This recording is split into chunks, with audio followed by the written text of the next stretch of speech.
Hello everyone, Dr. Bob here. I know you're not used to seeing me here at the start of videos, but that's because today we have an extremely pressing matter to attend to, one that cuts to the deepest core of one of the SCP Foundation's deadliest contained anomalies, SCP-096, the Shy Guy. It's a creature that needs no introduction because it probably haunts all of your nightmares already. Close your eyes and picture it in your mind's eye. That gaunt face with the slack jaw and the lifeless white eyes. The face you hope never to see as long as you live. The pale skin pulled tight against bone. Those impossibly long, gangly limbs. It sits there in its airtight containment cube, covering its face and quietly sobbing. Always sobbing, as though cursing something beyond even its own understanding. Perhaps, when thinking about SCP-096, you feel a pang of sympathy mixed with the terror. After all, this anomaly is no sadist. Why would a sadist cry as it kills, like SCP-096 does? You're not alone in asking this question. I've spent many a night poring over classified files with an ever-freshening pot of coffee, trying to piece together the answers. SCP-096 is considered one of the most dangerous Euclid-class creatures in containment, and yet, so little about it is known, beyond its capability to do great harm whenever someone is unlucky enough to see its face and send it into its rage state. How did this happen? It's a question for the curious, like you or me, and after months of strenuous research, I believe I may have an answer. Whether you choose to believe it is up to you. Just be warned, when you hear what I believe to be the heartbreaking, tragic origin of this terrifying and pitiful monster, you may never be able to look at him the same way again. Not that looking at him should ever be high on your list of priorities.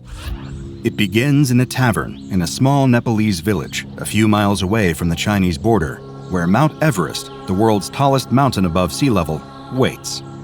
Its mere existence is like a challenge to the brave and foolhardy. "Conquer me," it seems to whisper. "Conquer me, and declare yourself above all those I have conquered. Become a god among men." It's always whispering like this, but few, in the grand scheme of things, can actually hear it. And sadly for him, the explorer is among those few. He's sitting in one of the tavern's many cozy nooks, picking away at a plate of mutton curry while sipping from a brass bowl of white chiang, a popular local drink.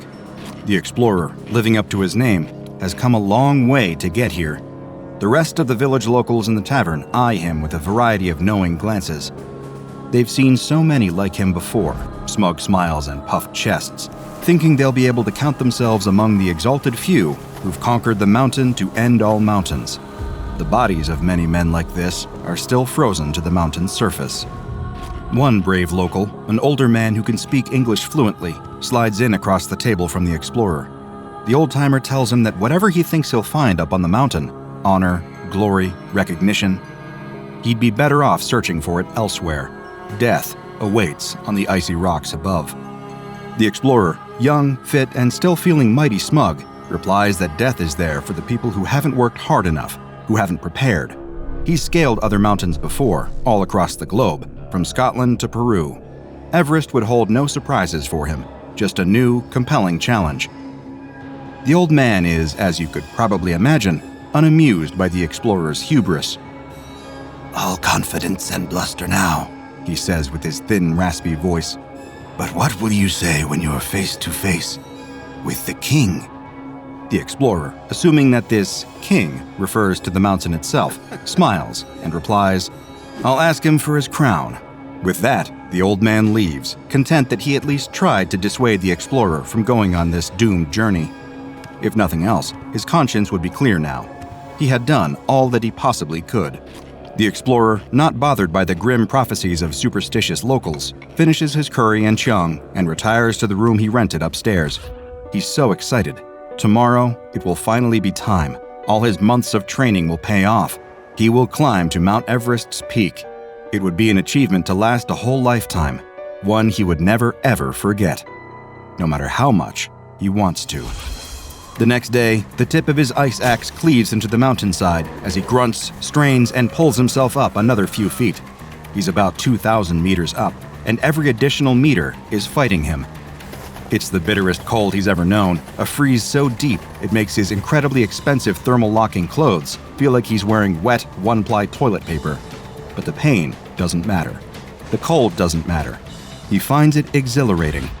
Of course, just as the old man had warned, death could be waiting for him on this mountain. But the truth is, the explorer has never felt more alive. He winches himself up a few feet more, trying to regulate his breathing as his icy fingers, wrapped in thick gloves, struggle to find purchase on what feels like a sheer cliff face. There are many times when he's supporting his full body weight with only his hands. It often takes the kind of Herculean strength that only a lifetime of training can give you. After all, there's no room for error on Mount Everest. One wrong move, and you're either plummeting to your death or becoming a permanent frozen fixture of the mountainside. And because Everest is so dangerous, nobody comes to collect the bodies of dead mountaineering hopefuls. Their corpses, coated in often colorful winter jackets, litter the mountain. Some look at them as a tragic warning. Other, more morbid mountaineers use them as mile markers for their own more successful ascents. Whether the explorer would be lucky or become just another dead, frozen mile marker is still entirely up to chance. He climbs for a few more hours, pushing past his body's complaints, his physical limitations, until he reaches a well-earned plateau. Here, he establishes a small base camp and eats some of his rations. The area is thankfully guarded enough to keep out the worst of the sub-zero winds, so he can at least get some sleep without freezing to death. Mount Everest cannot be conquered today, and even someone with the explorer's bravado wouldn't dare to try. But as he settles down to sleep for the night, he can't help but look up, and the enormity of what stands before him he finds utterly terrifying. The mountain just keeps going and going and going, stretching up into the misty heavens, like the tip would only be a short jump from the moon. For the first time, the explorer begins to genuinely wonder, will I scale this mountain, or will I die on it? What he never even considers is that there may be a third option that's so much worse. Over the next few days, he keeps climbing further and further. Hundreds, then thousands of meters pass under him as he breaks past even the boundaries biology seemed to set for him. He's impossible to deter, an engine of pure, burning willpower, going because he knows he cannot stop. Because he knows that if he throws in the towel now, it will have all been for nothing. He'll be just another failure, one speck among billions. He'll have no meaning, no legacy. He'll just be another average Joe, forgotten. And that honestly scares him even more than the prospect of freezing to death up here. Eventually, even though it costs him almost everything to do it, he reaches 8,000 meters, an area known as the Death Zone, where it's believed to be impossible for humans to acclimate. This is the thin, rarefied air that few have been permitted to breathe, and he's seen so many brightly colored mile markers on the way to here. The ground is slippery, and the air chews into the explorer's skin, but he knows he's made it this far. Less than 1,000 meters from the peak now, he has almost conquered the mountain. So you can only imagine how surprised he feels when he sees another mountaineer walking down the side of the mountain towards him with an eerie kind of casualness. He's wearing standard mountain climbing gear, including white thermal pants and a hooded coat, zipped up to the chin. The explorer can't make out the stranger's face beyond the pair of thick, black goggles he's wearing over his eyes. What the hell is going on here? The second the stranger's eyes fall upon him, he feels a frightening sensation. The bite of the cold is gone. The chilling winds can't reach him. Instead, he feels warm, cozy, and content, like he's sitting in front of a warm fire in a well-insulated log cabin. In any other circumstance, these sensations might be welcomed, but a seasoned mountaineer knows that this is actually one of the worst things you can feel. It means that death is creeping in, and your body is opening the front door and welcoming it. And if this stranger is causing that feeling, then one thing is certain. He's bad news. The explorer wants to turn and run, but he finds that he can't. It's almost as though he's frozen in place, entranced by the warm, inviting feeling that the other mountaineer seems to exude as he gets closer and closer. That's when the explorer notices something strange about him. Something is glowing through his goggles, like hot embers, burning a bright, luminous orange. Are those eyes? Dear God, are those his eyes? The explorer can feel their terrible stare, literally feel it. It hurts to be looked at by this monster. Yes, that's what it is. A monster in the shape of a man. Why are you here, mortal? comes a booming voice from the inhuman mountaineer. "Do you wish to challenge me?" The explorer can't form words. He's quaking, his body acknowledging the cold that his mind can't as those two glowing eyes bore into him. "Speak," the stranger commands. "Who? What are you?" the explorer forces out between chattering teeth. The stranger laughs. "I am the king of the mountain." Though to the SCP Foundation, he's better known as SCP-1529, and he's the worst possible thing you can run into while trying to scale Mount Everest. The explorer remembers his conversation with the old man in the tavern, the question he asked, "What will you say when you're face to face with the king?" And his own foolish answer, "I'll ask him for his crown." Now, really, truly face to face with the king of the mountain, all the poor terrified explorer can do is whimper and beg for mercy. "Please," he says, the tears freezing on his cheeks as they fall. "I just wanted to climb." The king of the mountain gives another booming laugh, his eyes burning. "Then you will climb," he says, "and climb, and climb, and climb." The king of the mountain must have wielded truly unspeakable power to do what he does next. With a simple nod, the explorer is suddenly hanging off the mountainside, his fingers digging into the craggy rocks. The only thing supporting his weight. It was like being back at square one all over again, except with added pain, terror, and cold so deep he can feel his bones rattling. And all the while, he feels those eyes upon him, those burning, fiery eyes, staring with absolute malice. He keeps climbing. Every time he reaches a plateau, a place where he might camp and find even momentary comfort, the king of the mountain is already waiting there, staring that horrible stare. And just like that, the explorer was climbing again, wind whipping against him like 40 lashes from a cat o' nine tails. That, coupled with the endless strain of the climb on his muscles, is the worst agony he's ever felt. And yet, he never dies. Even though he hasn't eaten in days, weeks, months, years, he never, ever dies. He just fulfills the same torturous loop over and over again. It's like the king of the mountain is just keeping him alive for his own amusement, a toy that's impossible to break. But while the explorer never breaks, as time goes on and the torments never cease, he does begin to change, like rock being molded by the tide. First, from the endless stress, his hair falls out. His skin goes pale from the lack of sun. His body becomes thin and wiry from starvation and malnourishment. The endless physical strain even warps his limbs.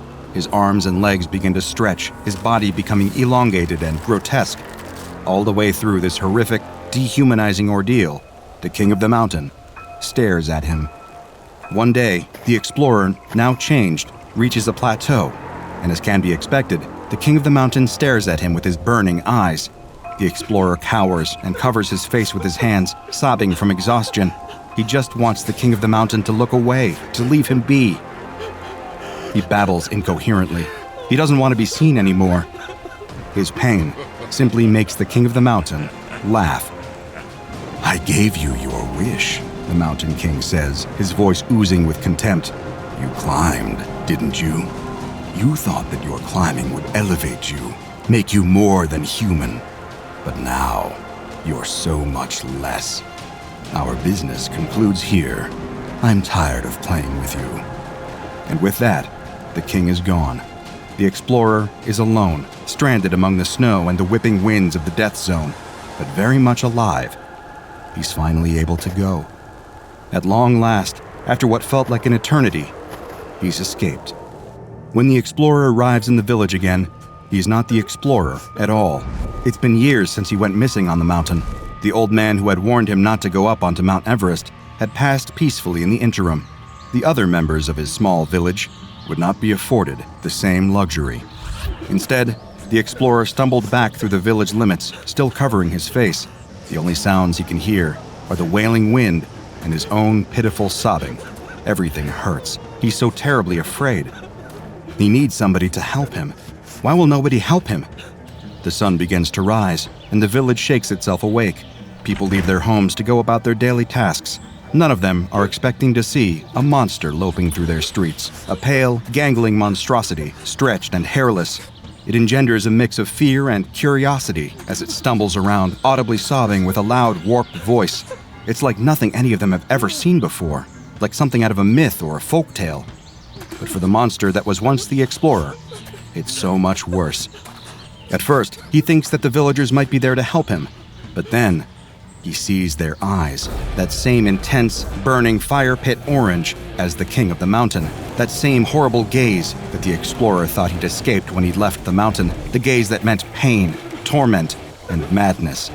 Even when he tries to cover his face, when he wails at them to go away in words that make sense to no one but him, he can still feel those terrible eyes on him.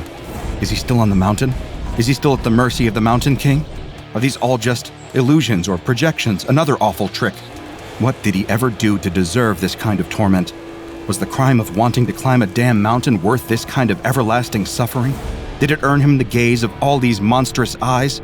The explorer begins to feel his anguish being replaced by another feeling, rapidly rising rage, the kind of pure, blistering hatred that inexorably leads to one result: violence. First, he screams, then they scream, and finally, the killing begins. The creature that had once been the explorer leaves no stone unturned. Even when they try to run away, he still feels their eyes on him. He needs to kill them all, to annihilate them quickly, leave no trace. It's the only way he can feel anything close to at peace again. It becomes a kind of terrible chain reaction. The sound of the horrors going on in the street only entices more to come outside and see what's going on, to look at the creature causing all this carnage, to see its face.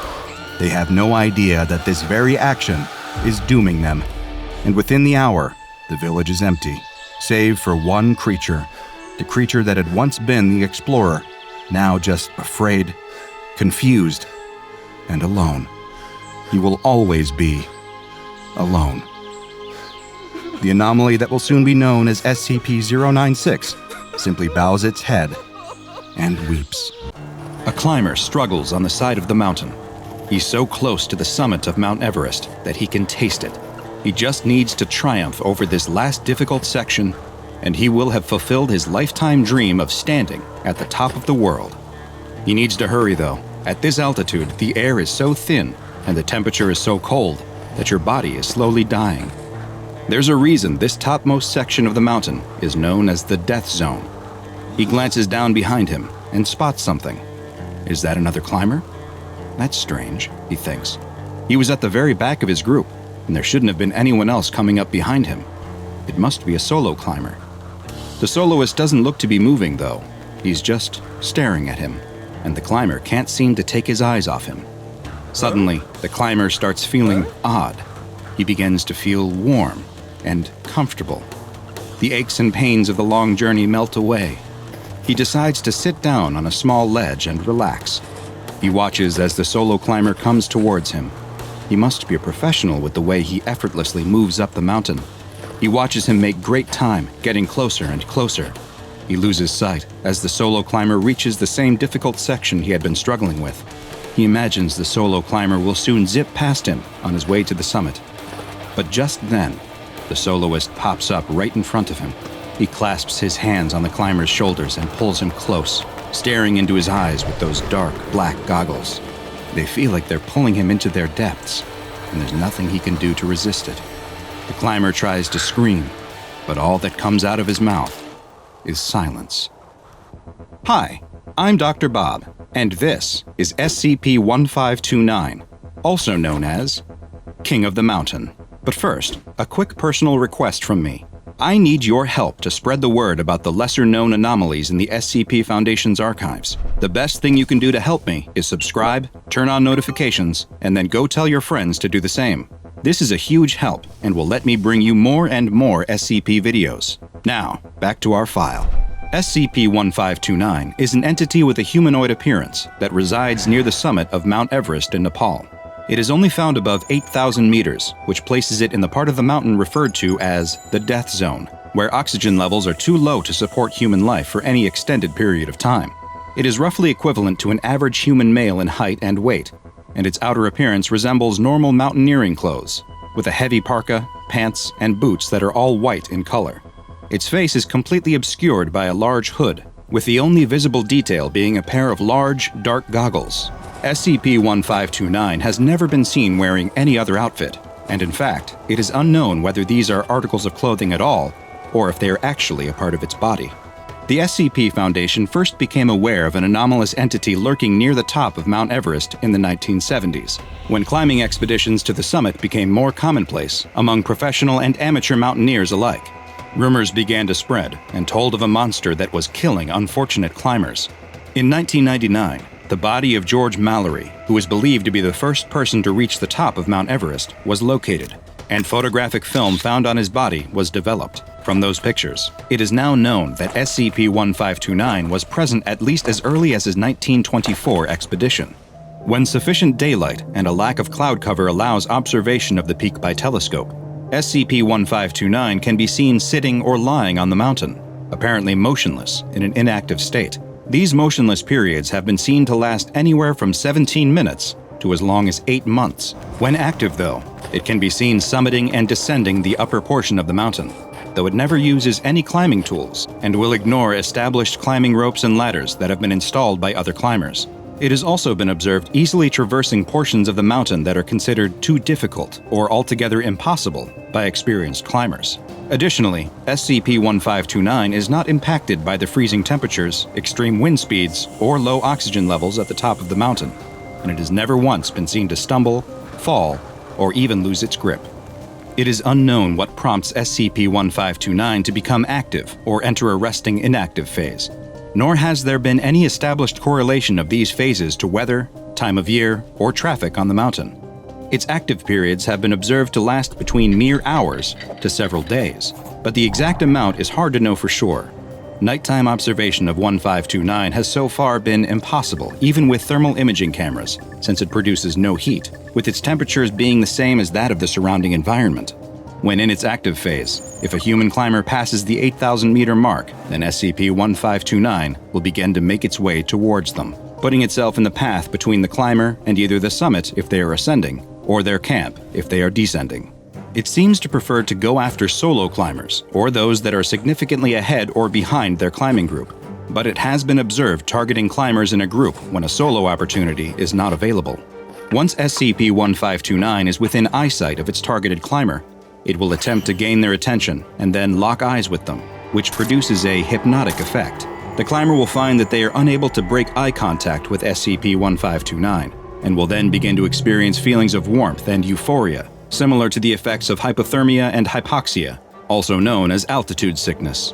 The victim will feel the overwhelming desire to sit down where they are, and once they stop moving, SCP-1529 will quickly close the distance between them.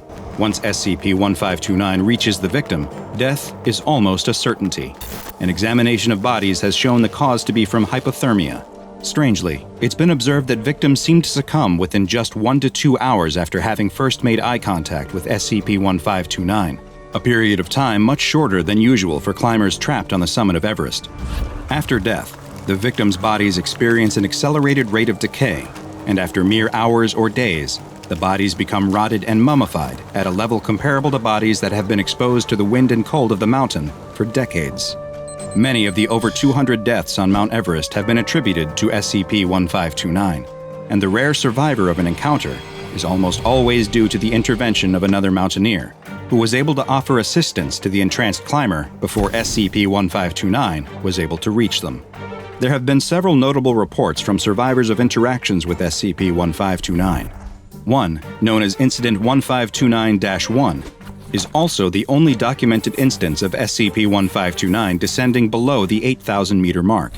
During the incident, the entity entered Camp 5, located on the northern approach of the mountain at 7,775 meters, which resulted in multiple deaths, including 2 Foundation personnel who were operating the monitoring posts. One climber, who had initially believed to have been killed in the incident, was discovered to still be alive 2 days later when Foundation personnel were conducting investigations at the camp. He was safely removed from the mountain, though he required the amputation of several frostbitten fingers and toes. During an interview with a Foundation agent, they described spotting SCP-1529 just 10 minutes after leaving the summit of the mountain. After locking eyes with the entity, they began to feel happy, comfortable, and relieved, like they were back at home next to a warm fire. But then suddenly the warmth was gone, and they experienced a sensation of cold more powerful than anything they had felt before. They were stuck, and could only watch as 1529 made its way towards them. When it finally reached them, it placed its hands on their shoulders and pulled them up into its face so that they were staring right into its black goggles. Images began to appear in the dark depths of the goggles. People warm and happy, sitting next to fires, in hot baths, or sunning on a beach. They tried to resist the strange pull of the creature with all of their might. They then heard something in their mind, a question from SCP-1529. It asked, "You would refuse my gift?" The stranded climber struggled to answer, using all of their willpower and strength to move their lips and whisper a single word. Yes. SCP-1529 responded by showing more images of people, but this time, they were bodies lying dead in the snow. Countless victims trapped on Mount Everest forever. SCP-1529 made them watch their deaths play out in long, drawn-out detail, a witness to every second of their demise. The climber was sure they would soon join them, but then they found something deep inside of them, a spark of life, a will to resist. They clenched their fist, and with their final ounce of strength, they punched SCP-1529. The goggles appeared to crack, and the next thing the climber knew, they were woken up by the Foundation recovery team. Following this encounter, the climber never attempted to summit another mountain.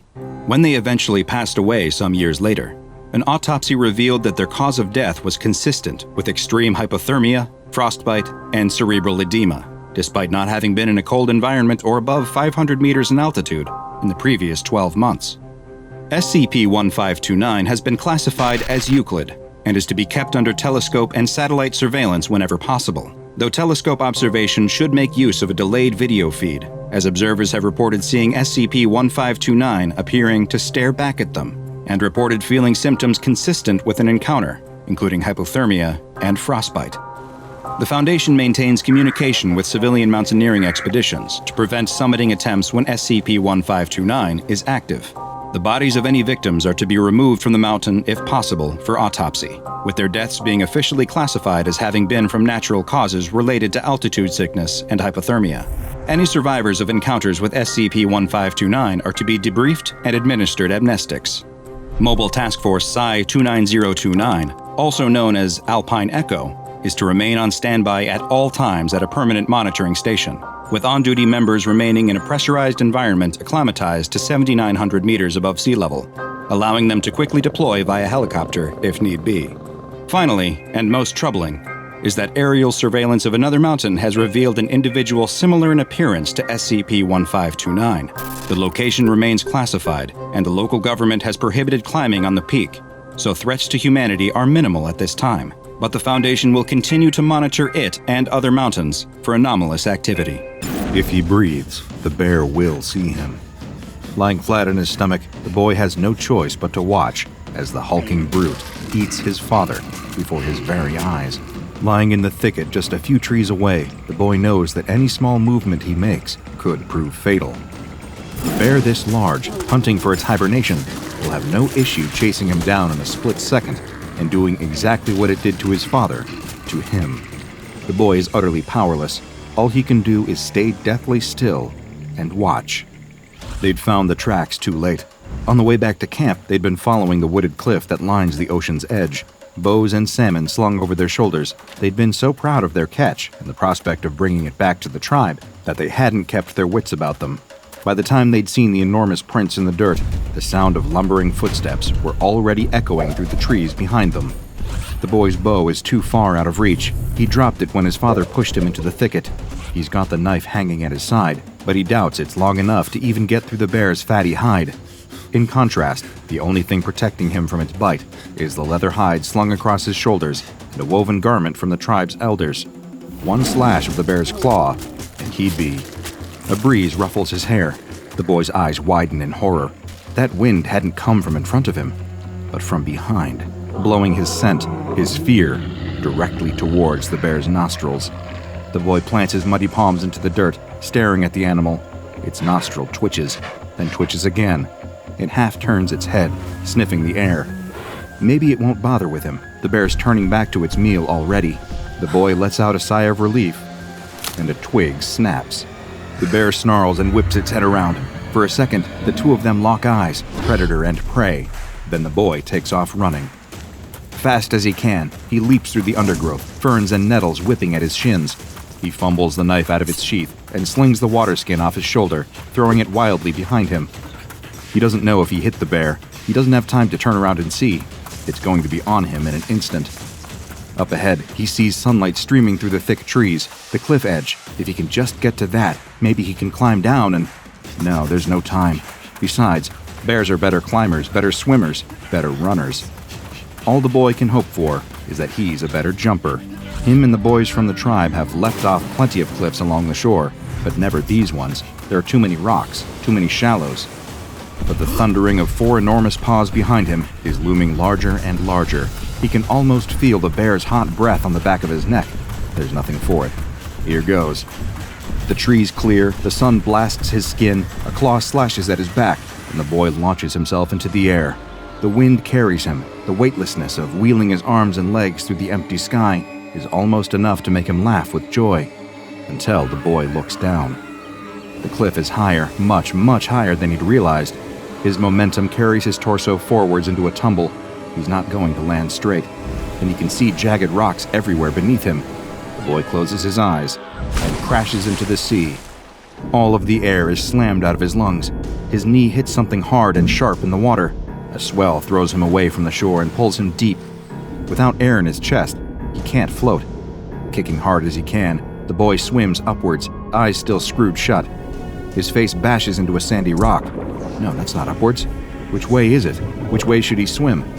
The ocean current rolls him over and over. Darkness fills his mind. But his feet find a hard surface, and he pushes against it, launching himself through the water, kicking as hard as he can. The darkness fades. Light. The boy's head breaches the water, and he splutters for air, rubbing the water out of his eyes. He looks around wildly. The sea has carried him away from the cliff and out into open water. It's lifting and dropping him with each wave, carrying him this way and that, like a flower in the wind. And there, traversing the cliff face, scrambling down the rocks, is the bear. The boy's stomach turns. It reaches the bottom of the cliff and sees him there in the water.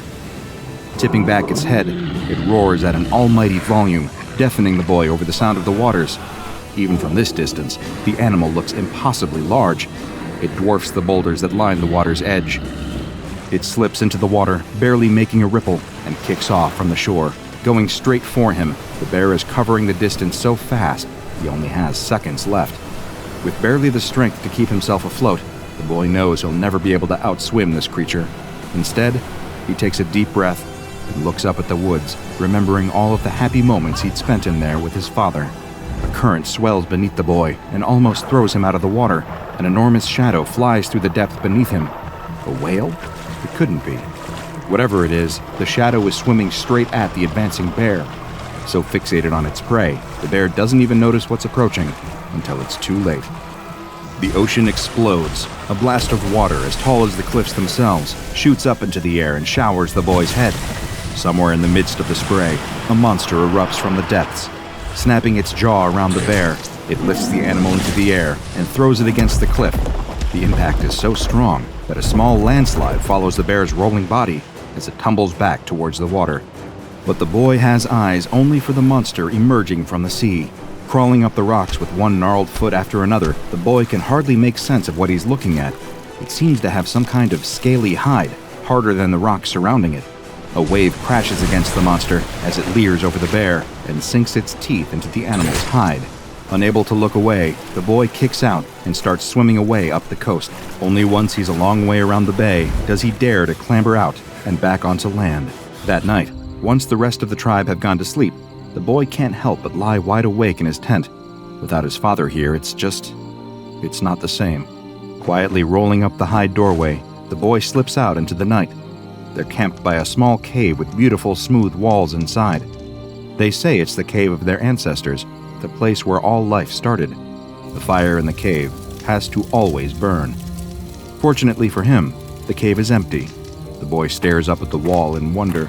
Finger drawings of animals, hunters, mothers, shamans, gods, and forests fill almost every part of it. Only one space remains in the corner, a finger painting of the rocky cliffs with the swelling sea beneath. Dipping his finger into the paint, the boy sits by the wall and starts to paint. A terrible monster crawling out of the sea, with a scaly hide stronger than any rock. That's it. You know that from just some finger painting. The archaeologist turns to the group of researchers surrounding him in the cave. UV lights are set up all along the walls, with the blue and violet shapes revealed all across the stonework. The archaeologist can't help but empathize with the spiritualism of their long-forgotten ancestors who'd lived in these caves thousands of years ago. The professor was the one who asked the question, a cold woman, standing well over 6 feet tall with a crop of fiery ginger hair. To him, she seems less of a scientist and more of a military leader. But what does he know? "Walk with me," she says and leads him out of the cave. Personnel fills the surrounding area. Most of them are armed. Cranes lift huge sheets of reinforced lead plating into place. Several mysterious vats line the edge of the forest, each adorned with more warning and hazard signs than you'd see in a nuclear power station. The two of them have to pause for a moment as 3 tanks roll past them. The archaeologist breaks the silence. "You know the reason I started all my research in the first place? Did I ever tell you that story? Every early civilization in the world, whether it's ancient China, Mesopotamia, South America, Northern Europe, all these cultures, you take a look at their mythology and what do you find?" The professor ignores him, instead choosing to bark orders at a group of agents talking over coffee. They all immediately dump their drinks and get back to work. What one thing do they all talk about, even though it never existed? Dragons. All these disparate people with no contact with one another, all of them still draw pictures of dragons. The professor stops walking at the edge of the cliff. The pair of them stand there, surveying the vast ocean stretching out in front of them, as researchers, agents, and workers rush around behind them. After a long pause, the professor asks him to proceed. In ancient Hebrew texts, when they talk about God creating the world in 7 days, what happens on day 5? The professor flicks the hair out of her eyes and replies curtly, "God created fish in the sea and birds in the sky." Well, not exactly. Look at the original Hebrew. He created all of the fish that teem in the sea, sure, but he also created Leviathan, a serpent-like monster from the depths, as old as the world itself. You think that's what we're dealing with? Maybe. Or something worse. By nightfall, preparations are operational. Enormous floodlights switch on, one after another, illuminating an enormous steel box with an open lid at the top, surrounded by armed agents, huge net launchers, and several tanks. It all seems a bit excessive as far as the archaeologist is concerned. He isn't officially still supposed to be here, but in all of the scramble for the Foundation to get the capture site ready, no one noticed that he had stuck around. From the viewing platform several hundred meters away, he has to watch it all unfold through a pair of binoculars. Out above the water, suspended from one of the cranes, is an elephant carcass. The professor told him that the Foundation had even marinated it for extra flavor. He had only been recruited into this project a couple of months ago, but from what he could tell, it's been an ongoing priority for the Foundation for several years now. The scale of the operation of just setting up at this site is already mind-boggling, but they've been chasing up leads like this for years now. Arriving at scenes, they suspect this creature has been sighted in the past and setting up traps for it. He was only brought in out of desperation. The Foundation had exhausted all recent hunting grounds and was trying to cast the net even wider. He'd just been quietly working on his university research paper about ancient reptile drawings when the agents had let themselves into his office. But staring through his binoculars now, the archaeologist knows there's no chance of this operation actually working. They have floodlights, for crying out loud. No intelligent predator would come anywhere near that elephant carcass. Movement. Not in the waters or any of the lit-up areas. No, there's something in the forest line, just behind a group of researchers. He reaches instinctively for his walkie-talkie, then stops himself. How many times had he got jittery before and reported something preemptively? The agents already don't take him seriously as it is. He can't be jumping at shadows. But there it is again, a shape moving fast through the trees. He scans the binoculars this way and that, trying to find it. Just a group of researchers there, some agents there, supply crates, researchers, agents. Wait, weren't there more of them a second ago? He looks closer. Someone's gone missing. He clicks on the radio. South Lookout Team, report in. Nothing. South Lookout Team? A sickening feeling settles in his stomach. With all those bright lights everywhere, they're casting a lot of dark shadows. He has to do something fast. Running down from the lookout point, the archaeologist takes off running through the trees to the site. He holds his radio up to his mouth as he goes, trying to get anyone to respond. But it's hopeless. The thicket cracks and crunches under his feet as he tries to make his way through the dark woods, ignoring the feeling that crawls up his neck of being watched. A boulder blocks his way. The archaeologist grabs onto it with both hands and hauls himself on top of it, stopping for a moment to catch his breath. From up here, he can see the floodlit capture site. The tanks and cranes still sit rumbling, ready to go at a moment's notice, but he can't see any ground crew anymore. He switches the radio to the open channel and calls out for anyone to respond. The professor's voice crackles back at him. What are you still doing here? This is a highly dangerous operation that you don't have clearance for. He yells at her to cancel it. They need to evacuate the site immediately. It's compromised. She laughs derisively and cuts off the channel. No, she has to believe him. People are dying, and more of them will if she doesn't. The archaeologist whispers to himself in the darkness. It's no monster. It's just an innocent creature. You're playing with a power you don't understand. It's strange. For a moment, he swears he almost hears a voice whispering something back to him in the woods. But when he looks around, he's all on his own. He has to keep moving. The creature could be anywhere. Hopping off the jagged boulder, the archaeologist takes off running through the forest once more, looking over his shoulder every few steps. The light must be playing tricks on him. In the darkness, he can't see the boulder he was standing on a moment ago anywhere. He bursts out of the tree line and into the clearing right next to the steel box. A ramp leads up to the top of it, with a large trap door suspended over the open lid. Well, if he wants to be seen and heard, that's where he needs to go. The archaeologist runs up the ramp and waves his hands wildly in the air. The tanks all turn their turrets to aim at him. The crane holding the enormous steel lid for the enclosure looms menacingly above his head. And there, marching out onto the field, looking absolutely furious, is the professor. Her red hair looks more like a ball of flames right now. We need to evacuate the site now! It's here! She snarls and marches up the ramp to meet him, jabbing a finger in the archaeologist's face. He suddenly realizes how much taller she is. You are not jeopardizing our one chance of catching this thing. Get out of the way, or I will have you detained. Besides, what evidence do you have? But the archaeologist isn't looking at her. Instead, his eyes stare in horror at the elephant carcass suspended behind her. There was a huge, reptilian bite mark taken out of it. A testing bite, like the ones given by sharks. She turns to follow his gaze, and all of her rage is washed away in a sickening delight. It's here. A scream from the crane holding the elephant makes them both jump, but by the time they look up at the cabin, all they see is a hulking shadow leaping away into the darkness. The professor clicks on her walkie-talkie and starts issuing commands. No one responds, except the tank crews. She tries again. Radio silence. Now the gravity of the situation really starts to hit her. Eyes wide with panic, she runs off down the ramp, barking into her radio and leaving the archaeologist up here on his own.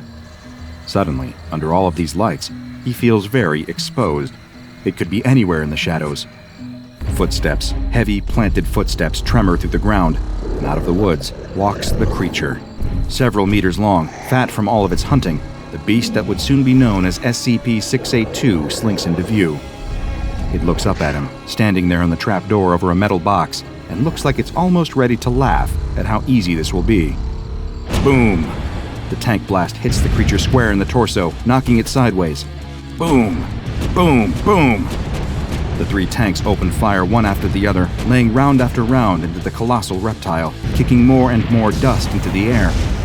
Before long, there's a crater in the ground so large that it looks almost like an asteroid hit it. Smoke and dust fill the air.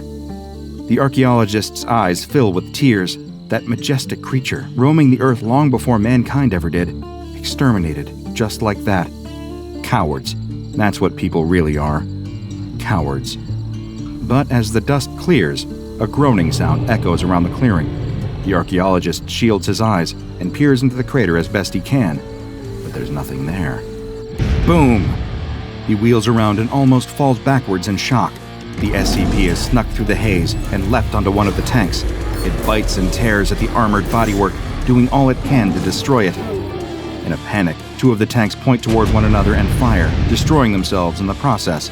The creature rounds on the remaining tank and bites down hard on the barrel.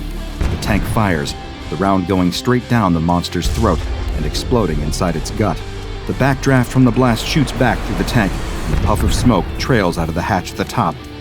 And suddenly, once again, the clearing is quiet. Turning back to the archaeologist, SCP-682 slinks towards him, smoke still curling up out of his leering teeth. With heavy, thunking steps, it climbs the ramp towards him, stopping just short of the trap door. The two of them stare each other in the eye, predator and prey. Neither move for a moment. Then it opens its mouth. The archaeologist closes his eyes. Do you know that you disgusting creatures deserve this? He opens them. Did the monster just speak? What do they hope to accomplish by attacking me? He gulps hard. That whisper he heard in the woods, the rock he'd been standing on.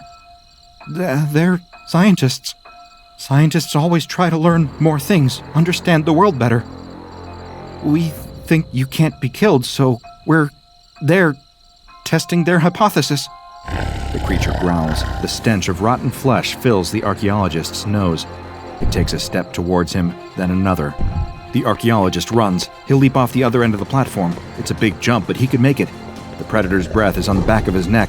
He jumps just as the trapdoor gives way. With an enormous thud, the SCP falls into the steel enclosure.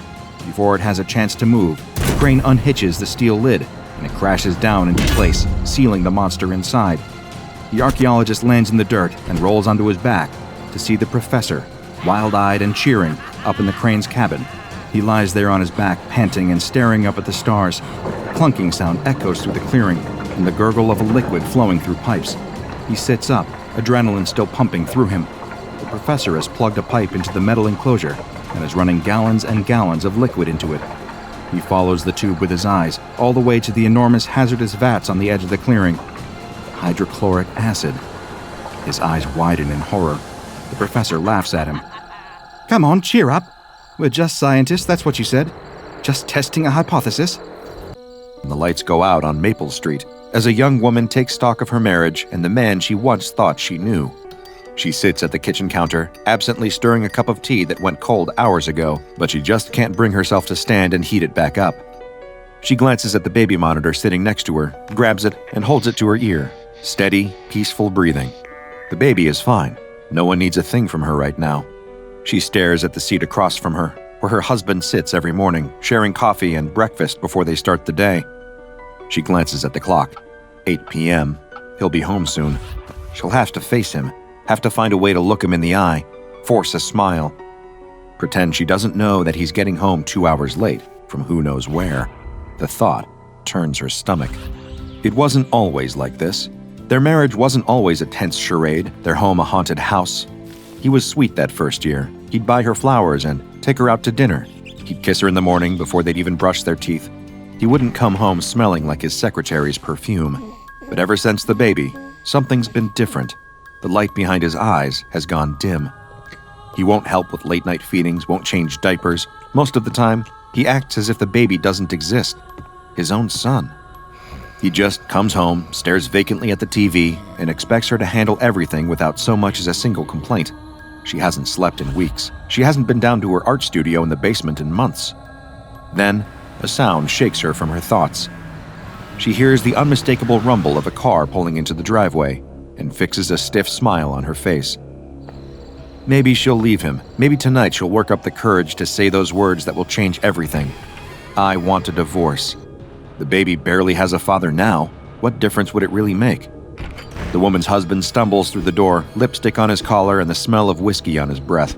He greets her with a kiss on the cheek, more out of obligation than anything else, and grabs himself a can of soda from the fridge. She offers him some stew from the stovetop. He brushes her off, saying, I already ate.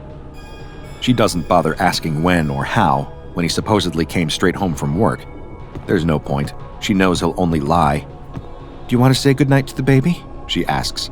It's a test, as she watches his face for any flicker of fatherly affection. Isn't it asleep by now? It. He calls their son, it. He's sleeping, but you could still go up and see him, if you're quiet. I had a long day, I'm tired, I'll see you in the morning. She can't help herself. Him. What was that? Him. He's not a thing, he's our child. He sets the can on the coffee table with a heavy clatter. Do you have to nitpick every word that comes out of my mouth? She deflates at the outburst. No. He sighs, shaking his head. Don't look at me like that. I can't stand when you stare at me like that. She averts her eyes, looking down. Fine. I'll go up and check on him. You enjoy your relaxation time. That's it. Tonight is the night. She's going to pack a bag tonight. She'll leave and start a new life, just her and her son. He won't even miss them when they're gone. It'll be better for everyone this way. She'll just go upstairs, check the baby, wait for him to fall asleep. Then she'll just cut and run. It's not like he deserves a proper goodbye from her. She can go away, go to her sister's place. As she fantasizes about leaving him, spending peaceful days in a little country house with her son and maybe a dog, she finds that the baby has spit up all over his pajamas. She scoops him up into her arms to make sure everything is okay otherwise, and he's fine, just a mess. As she holds him, he stirs awake and begins to cry. "Oh, sweetheart, I'll need to change you and give you a bath." Shh, it's okay, you're all right." "What's wrong?" Her husband's voice comes from the doorway, startling her. "It doesn't concern you." She can't help herself. Her resentment creeps into her voice. "He just needs a bath." "What, you think I can't bathe my own son?" He scoffs. "That's it?" "Well, you haven't done it yet, so." When she turns to look at her husband, there are tears in his eyes. "I'll do it now." Something in his voice is so sincere, she falters in her determination for a moment. Maybe he'll really try. Maybe things will go back to how they used to be. And she really, really needs a rest. So she hands the baby over to him and sits down in the soft chair in the corner of the nursery. Before too long, the exhaustion overcomes her and she nods off. In her sleep, she can't see her husband leaving the bathroom to go downstairs and catch the last 20 minutes of the Dodgers game, leaving the baby alone in the tub. When she stirs awake, the crib is still empty. She can hear the water running, and she knows. She just knows what has happened. What she let happen. No, what he did. A glance into the bathroom confirms her suspicions, and with a primal scream of pain, rage, and heartbreak, she tears down the stairs to confront the murderer himself.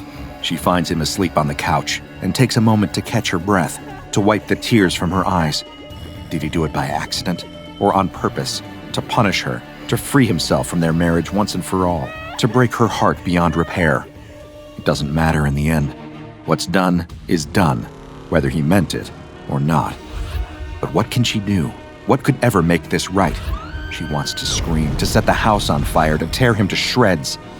Then she spots it. The baseball bat leaned against the wall by the door in case of an intruder. She picks it up, feeling the weight of the wood in her hands, the heft of it. Swung hard enough, with real intent behind it, it could really do some damage. Slowly, thoughtfully, she walks back toward the couch, raises the bat, and swings. It only takes one good hit to get the job done, but she swings the bat a few more times anyway, as something inside of her bends and bends and breaks. Until the tears stop falling, until her vision comes back, and everything stops looking like a wash of red.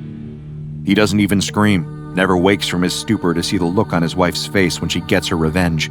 He's just gone. She wipes the red from her eyes and lets the bloodied bat drop to the floor. She started the day as a wife, as a mother, but now she's ending it as a killer. He deserved it, she tells herself. He took her baby from her, so she got him back. But why doesn't she feel any relief? Why does she still feel the gnawing grief in the pit of her stomach, feel the darkness clawing at her heart? First things first, she needs to get him out of the living room, out of sight of prying eyes and nosy neighbors. She could try to bury him, but where? The yard isn't exactly private, and she's not sure how much she could even dig up before sunrise. No, that won't do. Then the idea hits her, and she grabs him by the arms and begins dragging the lifeless body of the man she once loved toward the basement stairs. He's heavy, much heavier than she expected, but she supposed they called it dead weight for a reason. She grunts and struggles as she drags him down the stairs, wincing as his head bumps against the steps, before reminding herself he's not using it anymore. She surprises herself with a laugh, a dry sound echoing in the empty basement. She drags him past the last chair, and he lands on the floor with a thud in the room that she converted into her home art studio when they first bought the house, back when things were still good. Her eyes dart about the room, the half-finished paintings, the wood carvings she abandoned when she got pregnant, the paints and long dried-out lumps of clay, the potter's wheel in the corner. Her eyes settle on a metal frame, large and twisted into a vaguely human shape. She had crafted it years ago, intending to cover it with concrete and paint it, but never got around to it. No, she had been forced to put it away. Her husband hadn't liked it, had thought it was creepy and odd, and didn't want her working with such heavy materials. Just another thing he took from her, another dream he destroyed. It's just about his size, now that she takes a look at it with him lying limply on the ground so close by. With a little bit of muscle, some determination, he would fit right inside, and there are the tubs of cement, still sealed tight and ready to mix, just as she left them. She could shove him into the frame, paint him with layer on layer of cement, and it would be like he had disappeared in the night. A fitting coffin for the man, she thought. The perfect place to hide him, too. No one would ever know. No bones to dig up in the garden out back, no smell of rot seeping out from beneath the floorboard. She smiled to herself, just a little bit. In death, her husband would help her finish her greatest work. She didn't consider herself a wife or a mother, not anymore, but she was still an artist, and he would be her art. As she mixes the cement, she hums a little song to herself, beginning to feel something like peace. Everything is ruined, her life as she knew it completely turned upside down, but she is here in the art studio, creating again. Not a waste of time now, is it? She remarks to her husband's body. He doesn't answer. Typical. Why get an art degree, you said? Well, it prepared me for this, didn't it? Wonder what I'll do with you when you're done. Maybe I'll keep you down here. That seems like a waste. Maybe I'll get you displayed in a gallery. Let people buy tickets to take a look at you. You'll be my masterpiece. You'd hate that, wouldn't you? Me thriving, creating, all without you there to make snide comments and treat me like dirt. As she waits for the concrete to become usable, she turns her attention back to the metal frame. Time to put her ex-husband in his place. She lifts him and begins to wedge his body into the metal structure. He's heavy, getting heavier all the time, and left a trail of blood behind on the floor that she would have to clean up and bleach later. But after several sweaty minutes, he is in place.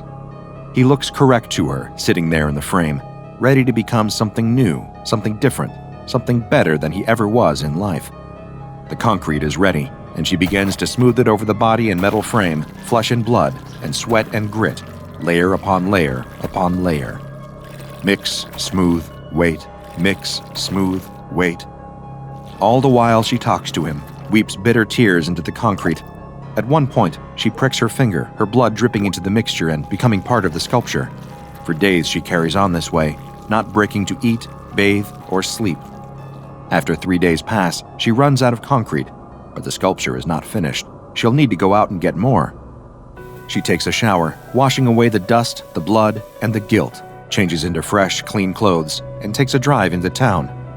She picks up more concrete first, telling the clerk some story about home improvements she's working on. He asks if she's married, if her husband will be helping with the work.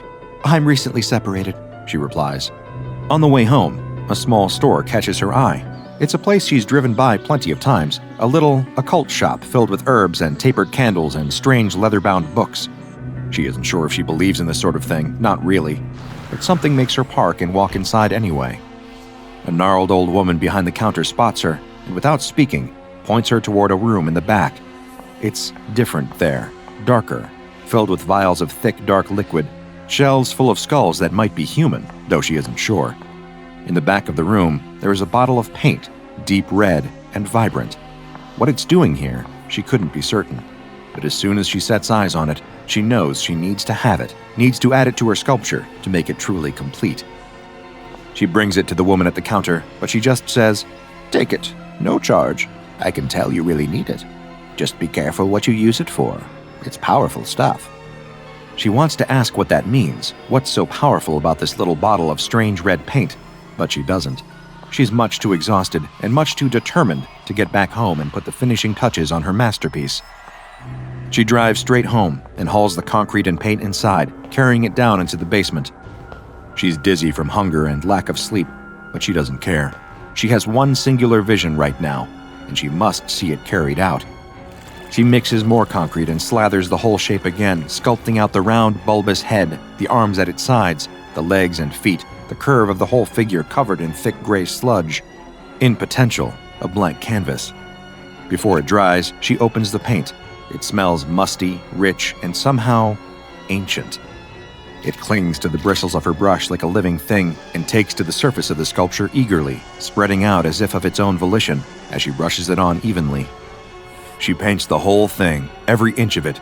At first, it doesn't seem as if there will be enough paint to finish the job, but somehow that little bottle coats the whole figure in deep, dark red. She looks down at her hands, stained just as brightly as they were when she swung that baseball bat. She looks back up at her creation, the amalgamation of the fear, the pain, the heartbreak, the pure, primal rage, and begins to cry. The tears fall freely into her palms, and, without thinking, she smears them into the concrete and paint until they disappear into the art. Then she takes a step back, watching it all dry. All of that work, all of that time, that great yawning chasm of loss, and this is what she has made of it. She loves it, and she hates it all at once, and she can't stop staring at the place where its eyes would be if it had them. She half expects to see something looking back. She shakes her head, looking down at the floor for a moment. Then she hears the sound of stone and metal grinding together. Her gaze snaps back up, and she sees that the sculpture has moved, just a little, its head turned in her direction. In an instant, her husband's words come back to her. "Don't look at me like that. I can't stand when you stare at me like that." It couldn't be. She stares at it for a long time, her eyes watering from the effort. She blinks. Her eyes open, and the sculpture is gone. There it is again, the grind of metal and stone against each other. Then, with the sound of bones snapping, everything went dark. Her hate, her vengeance, her desperate act of violence and creation, with a splash of the most unusual paint, led to the creation of a deadly masterpiece that would one day be known as SCP-173. A kindly-looking old woman is carrying groceries into her home. When she closes the door, a crack forms in the wall, and a tile slides down off her roof, crashing to the ground and shattering. The next day, the local builder seems confused. He just fixed a similar problem a week ago at another house, and another the week before that. He'll patch this crack just like he did before and repair the roof, but as he does so, he can't help but think he'll be at another house with the same problem soon. Old people are like this sometimes, though, breaking things on purpose to get someone to come visit them. Oh well, as long as the money is right, he'll keep doing the repairs. That evening, the old woman is in bed when she's woken up by something falling onto her face. A crack is opened in the ceiling right above her bed, and plaster is falling on her. What is happening to this house? She would have to call the builder again in the morning and let him know that it was getting worse. She gets up to clean the plaster dust off her face, but stops halfway to the door. Was that a noise she heard? It sounded like it was coming from downstairs. Another noise. She definitely heard something. Is someone in her home? "Hello?" she cries out. "Whoever you are, you better go. My husband is going to be home any moment, and he won't be happy." The noises seem to have stopped. Maybe she was imagining things. Who would rob a poor old woman, after all? She didn't have anything worth taking. She still needs to wash the plaster off her face, though. She listens for a moment, and when she doesn't hear anything else, she opens the bedroom door and screams. The next day, a child stands in front of the house with a look of shock. Was there an earthquake? How could a house end up like this? They ring the doorbell, but there's no answer. They knock on the door and are surprised to find that the door is open. "Grandma?" the child cries into the quiet house. No response.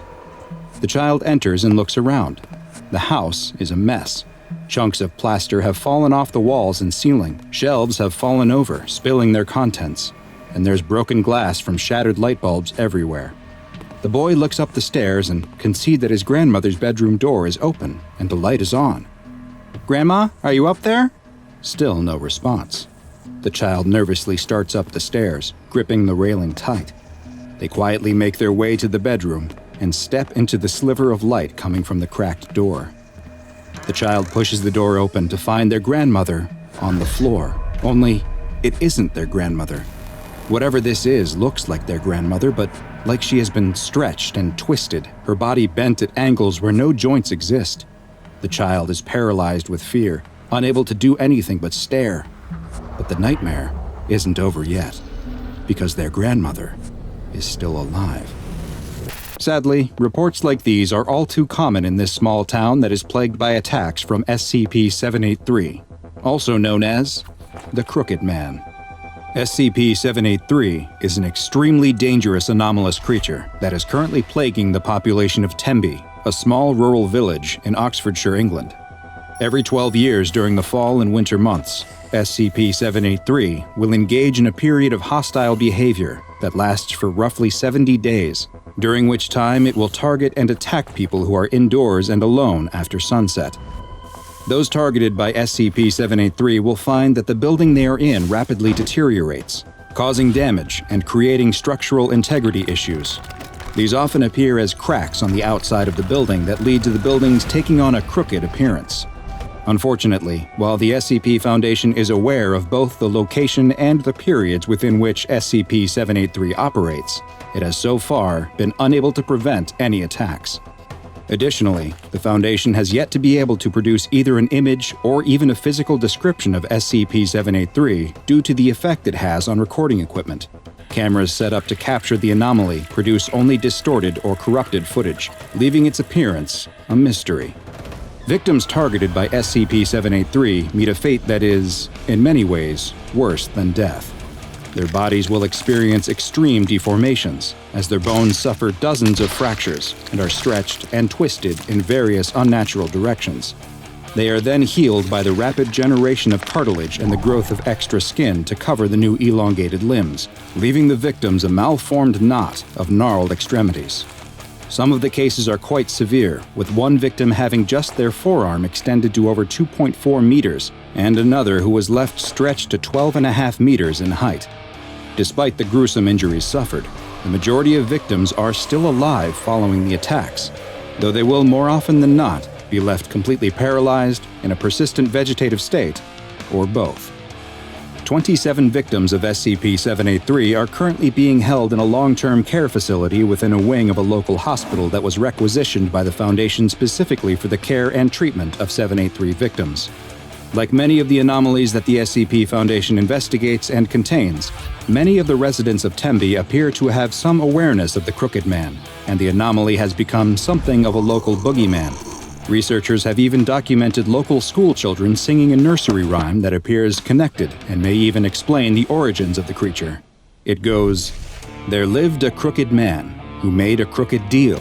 He kept a crooked cane and his catch in crooked creel. He stole a crooked child who cried a crooked squeal, and that crooked little man was broken on the wheel." A month before a recent SCP-783 period of activity was to begin, a Class D personnel, D-209, was sent to live in a Foundation-owned home in the village. Audio and video recording equipment was set up throughout the house in case the D-Class was targeted, in the hopes that some information could be gleaned should something take place. 43 days after he began living in the house, something finally did. One evening while in bed reading a book, D-209 heard noises on the ground floor of the home. Cameras on the first floor experienced corruption and showed only a distortion moving through the house. When D-209 attempted to leave the bedroom and escape the home, they immediately encountered SCP-783. During a period of time that lasted roughly 5 hours, their bones were broken numerous times and reset over and over, leaving D-209 a twisted mass of flesh and bone. Strangely, at the exact same time that D-209 was being attacked, all 27 of the living prior SCP-783 victims in the hospital experienced violent seizures, despite most of them having been declared functionally brain dead and the rest being totally paralyzed. Also concurrent with the attack was a seismic event on the outskirts of town, and the details revealed by this event were both illuminating and extremely disturbing. Foundation personnel were dispatched to the site of the seismic activity to investigate and determine if it was connected to SCP-783 in any way. There, they found a small group of angry townspeople, perhaps frustrated by seemingly unending paranormal events in their town and the lack of progress that had been made to stop them. After a tense standoff, SCP Agent Collins fired her service weapon into the air, and the crowd quickly scattered. Now, free of distraction, the agents could begin their investigation in earnest. They immediately spotted several objects sticking out of the earth. Upon closer inspection, these were identified as elongated human toes. A dig team was sent to the site, and by the next day, a mass grave had been uncovered. that was filled with the twisted mass of what appeared to be victims of SCP-783. Their mutated and drawn-out bodies were well preserved despite being buried directly in the ground, and had all been buried head down, with their arms extending deeper into the burial pit. As one researcher was attempting to take a tissue sample from one of the bodies, the ground beneath him gave way and he fell into the pit. He landed on the tangled mass of limbs which shifted under his weight, and he disappeared into the pit beneath them. Agent Collins immediately found a length of rope, tied it to her waist, and climbed into the pit with instructions to the on-site team to pull her back up when she signaled.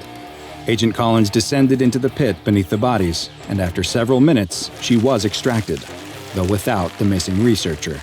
At debriefing, she described how she found an anomalous location under the ground beneath 783's victims' corpses, and she was so rattled by what she saw that she was granted a temporary leave of absence. The Foundation had to know more, and a D-Class personnel was quickly selected for exploration of the underground anomaly. D-2172 was equipped with audio and video recording equipment, along with several scientific measurement tools, as well as a firearm, and was lowered down into the pit via crane. Their wired tether to the surface would both send the information they collected back, as well as serve as their lifeline to the surface. As D-2172 was lowered past the mass of corpses into the darkness, they experienced a sense of vertigo, before it was realized that the anomalous effects extended to gravity as well, which had become reversed, and that they would need to start climbing up in order to descend further into the pit. They soon climbed out of the hole surrounded by the reaching, extended arms of corpses, and emerged into an open world with an overcast sky. It looked exactly like the town of Tembe, with the same buildings present there as in our world. The world appeared to be uninhabited, though, with no sign of the missing SCP Foundation researcher. D-2172 began investigating the buildings and found them all to be empty as well, though they did unfortunately find signs of a struggle in one house, with what looked to be evidence of the missing researcher's demise. They continued exploring the area and found that the anomalous properties of the location extended to its borders too. And as the D-Class walked north out of the town, after several kilometers, they found that they were now somehow back at the southern edge of the town. D-2172 was ordered to return to the entry point, but as they walked, they were suddenly impeded by the deformed body of an SCP-783 victim that stretched across the road in front of them. D-2172 drew and fired their weapon at the entity, but it didn't react, and they were forced to retreat into the nearby woods. After several minutes, they stopped to rest when they spotted something else. In the distance, the D-Class saw what looked to be a giant white birch tree, and it was coming towards them. As the living tree approached, it became clear that it wasn't a tree at all. What looked like branches were extended bony fingers that it was using to walk. The long, branch-like fingers were coming out of the top of the tree, where D-2172 could see their origin. These branches were the elongated fingers of the missing SCP Foundation researcher. D-2172 turned to run as the giant living tree chased them back into the town, firing their weapon at the creature whenever they had the chance, but was unable to stop it. The visual feed was soon lost as the audio continued to broadcast the screams of D-2172. But this wasn't the end of the expedition. The on-site team was surprised to witness after several hours that the tether was pulled on twice, the signal that it should be reeled in. A medical team was sent to the site, since it was assumed that D-2172 would need immediate care, and the team began reeling in the line. After several minutes, they spotted the harness that should have been strapped to D-2172, but with nothing in it. They continued to pull, but the harness became stuck on the mass of corpses in the pit. They then noticed that it wasn't actually stuck. There was a hand holding onto the harness for dear life. It was D-2172's hand. The team kept pulling as D-2172's arm kept stretching out of the pit to a length of over 3 meters. But eventually, the resistance became too much. D-2172 lost its grip, and it was seen sinking back into the mass of corpses inside the pit. Following this expedition, it was determined that only special operations teams and mobile task forces would be used to explore the dangerous anomalous location in the future. At least 3 such expeditions have been undertaken, though the details remain classified for the time being, and perhaps it is for the best if they remain so. The SCP Foundation will continue to monitor the town of Tembe in an attempt to learn more about SCP-783 and hopefully discover a means to contain it and its related phenomena. Due to the difficulty in containing the anomaly, it has been classified as Keter, and a local building adjacent to the Tembe Hospital has been requisitioned and designated as Provisional Site 5 in order to accommodate the increased Foundation presence. As the SCP Foundation continues to research this mysterious and highly dangerous anomaly, any victims of SCP-783 are to be retrieved, their injuries cataloged, and then their bodies are to be incinerated. You've seen his face before, probably during a particularly distressing bout of sleep paralysis. His appearance can vary a bit from manifestation to manifestation, but a few traits are always present. He resembles an elderly man. His touch corrodes everything in his path. His presence creates a disgusting, black, mucus-like substance thought to be a method of pre-digestion of his prey. And he is rotting. No matter his appearance, he is always in some stage of decomposition, gray skin sloughing away from yellowed bone, eyes milky and flat, but brimming with malice, wide, toothless mouth stretched into a wicked grin. The entity is incredibly difficult to contain. Its corrosive properties and ability to vanish into solid matter and disappear into its pocket dimension layer make it a threat as unpredictable as it is dangerous. The smell of decay and the presence of visible corrosion on any surfaces nearby may be the only warning a person gets before the old man grabs them in his decomposing arms, dragging them off to a painful, terrifying demise. We know where the being disappears to and have learned a great deal about how he operates. But where did he come from? It is the year 2000. Dr. Robert Scranton and his wife, Dr. Anna Lang, are the head researchers at SCP Foundation Site 120. Over the course of their happy relationship, the two have been working on an experimental research project, an early prototype reality-anchored device called the Lang-Scranton Stabilizer. After a lot of late nights at the office, working and reworking the theory, it is, at long last, ready for testing. Dr. Scranton is standing in Reality Lab A as Dr. Lang observes from a nearby room. He follows the same routine he has followed each time they tested the LSS, walking down a line of buttons and levers, pressing and flipping each into place. The little red blinking light signifies that the microphone is recording his every comment and observation. Suddenly, the routine is broken by a low rumbling sound from deep, deep within the earth. The ground beneath him begins to shake, and Dr. Scranton stumbles, losing his balance as the once solid floor begins to roil and quake as the seismic shift rolls through the site.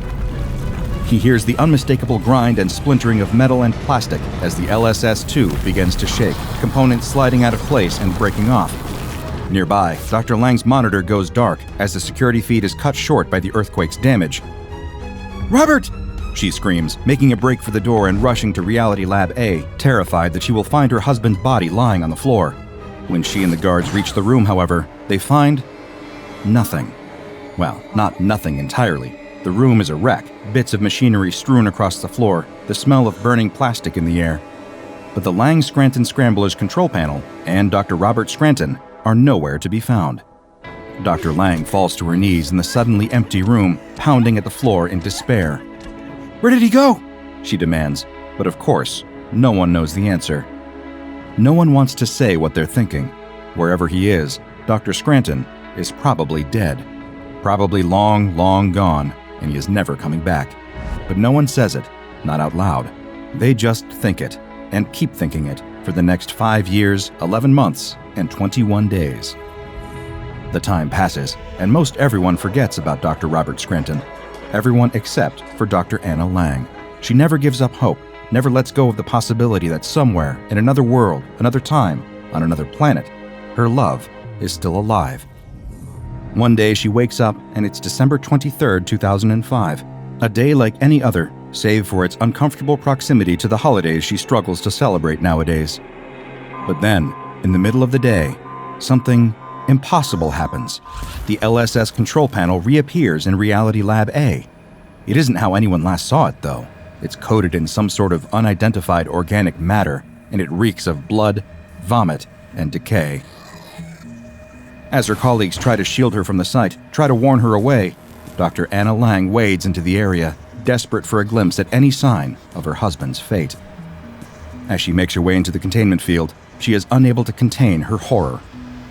"Oh God, what the hell? What is all this?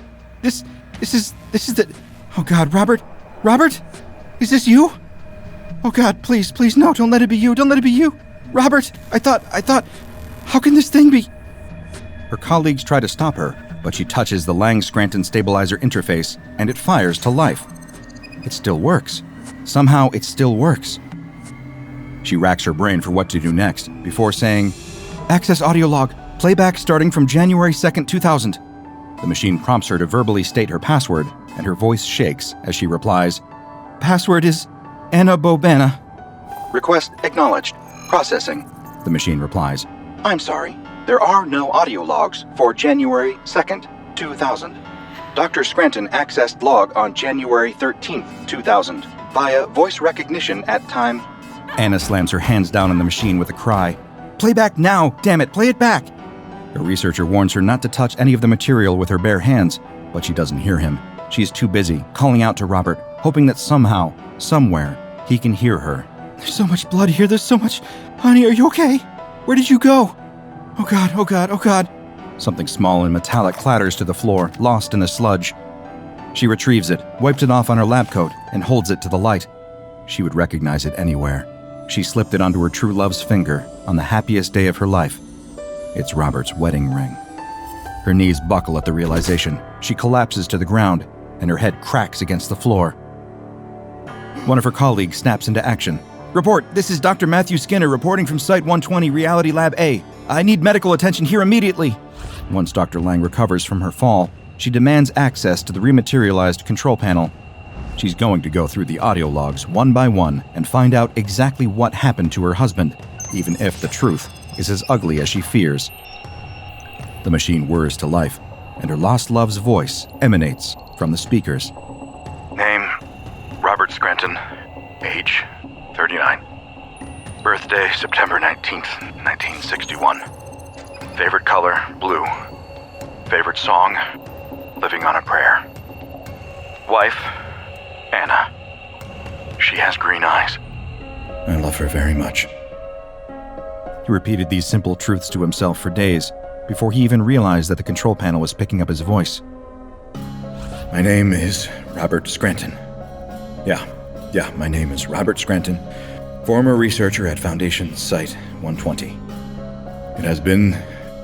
I don't know, actually. I can't remember. I estimate it's been 10 days, but I can't... Oh, God. Can anyone hear me? I don't know what's happened.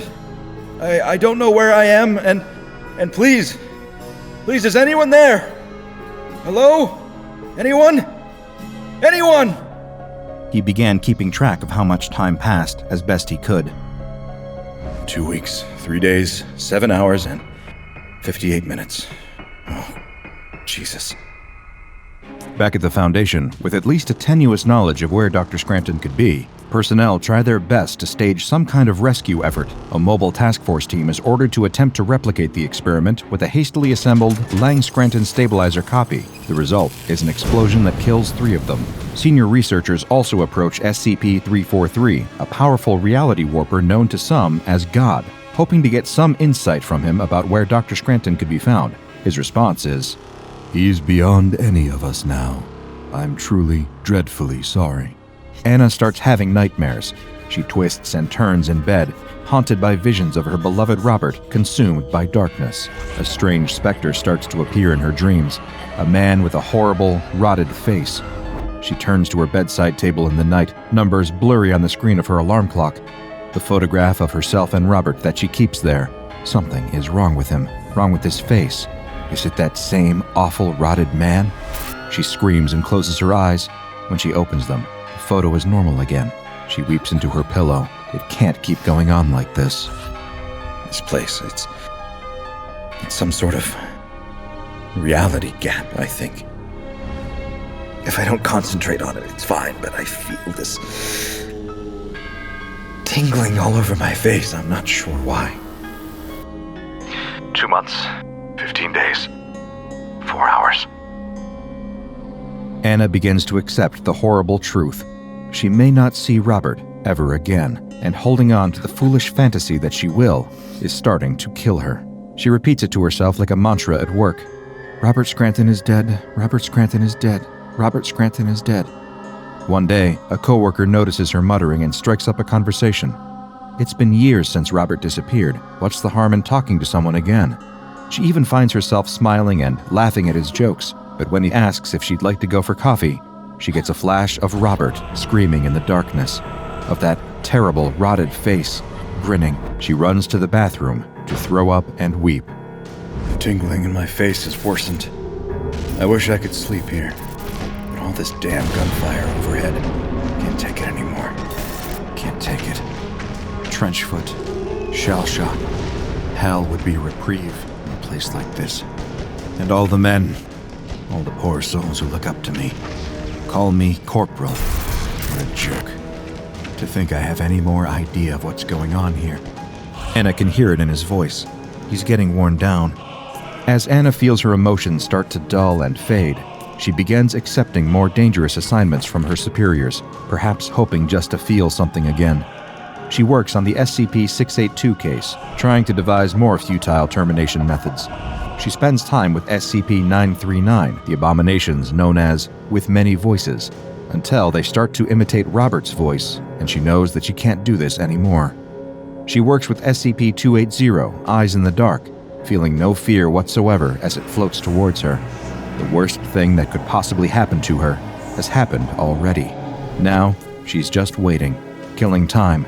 She has no idea of the further horrors to come. Lately, I've been hearing whispers in the dark. I think the rats are talking to me. Oh, funny. My troops must think me mad. What does it matter? This is a mad place, a mad time. A mad man is perhaps best suited to a time like this. So many went over the top yesterday, only to be cut down by machine gun fire. Isn't it odd that I laughed? It was so funny. I think perhaps this mental malady is connected to a physical one. Nosebleeds and vomiting spells. A strange, black liquid. Faintly acidic to the touch. But so delicious. So fun. My troops tell me I look unwell. Like anything about this is well.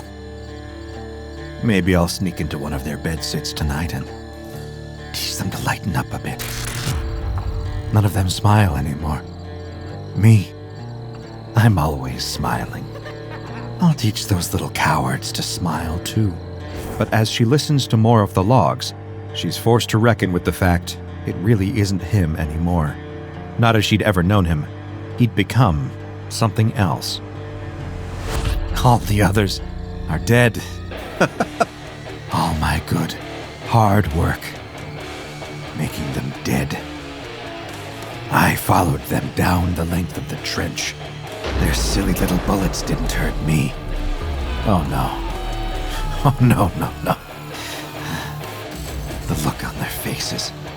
All the screaming as they saw me. How thrilling to savor their fear as I approached. All those screams. What are you, you horrible old man? I showed them what I am. I can walk through walls now, you know. Have all the fun I want. Yes. Nothing can hurt me anymore. And I can hurt everyone. And when the war is over, I'll go home. Go home to my sweetheart. I know she's waiting for me. I can't wait to see her, to touch her beautiful face. My lovely Anna. Hearing him like this, so broken, so utterly transformed, it's too much for her to bear. But the work always needs her, and she returns to it day after day. One night, she sits up late, making her way through a stack of paperwork, when she hears it. A curious sound. Drip, drip, drip. Something thick dripping steadily onto the floor behind her. The smell of rot fills her nostrils, making her gag. She turns and comes face to face with SCP-106, dripping its slimy black mucus onto the floor, bringing decay to everything it touches. It reaches out toward her, grasping at her arm. She breaks free, but not before its touch melts away the fibers of her lab coat, threatening to seep through the fabric to her skin. All the while, it's staring straight at her, like it knows her. Anna runs out of the lab as fast as she can, shouting for help. A guard tries to come to her assistance, firing his weapon at the old man, but the bullets don't leave a dent, don't even slow him down. The old man grabs the weapon from the guard's hands, letting the metal rust, warp, and melt in his grasp. Then he turns his corrosive touch on the guard's face. Anna screams in horror at the sight, but she can do nothing to help him. All that she can do is keep running and hope that the monster doesn't catch her. She runs as fast as her legs can carry her, but she isn't as young as she once was, and years of sitting at a desk have made her muscles stiff and weak. Her foot hits the ground at just the wrong angle, and she stumbles, falling to the ground. She scrambles back to her feet, but when she looks up, something is horribly wrong. Her surroundings have changed. It looks like the Foundation site, but it's not quite the same. It's as if someone tried to recreate the facility from memory and couldn't retain all of the details. Then she hears it again. The drip, drip, drip. He's here. She spins around, and there it is. That awful face, so close to her own. She takes a trembling step back when suddenly, the monster speaks. It's him. She knows it, as surely as she knows that she is about to die. The monster that once was Robert Scranton reaches out and caresses Anna's cheek with his wrinkled hand. She screams as the skin begins to droop, and he seals her lips with a kiss that makes her insides drip like melting wax. The two become one once again. It's 1 o'clock in the morning on a work night, and the last of the bar hoppers and clubgoers have long since turned in. At the end of the street, the last bar is finally closing down for the night. Or it would, except that the bartender is having trouble getting rid of a customer. Sitting at the bar, an old derelict is demanding yet another drink. The bartender grumbles in annoyance. This derelict is sloppy drunk, and the bartender just wants to go home. "Closing time," growls the bartender. "Just one more," protests the derelict, shaking his empty glass for emphasis.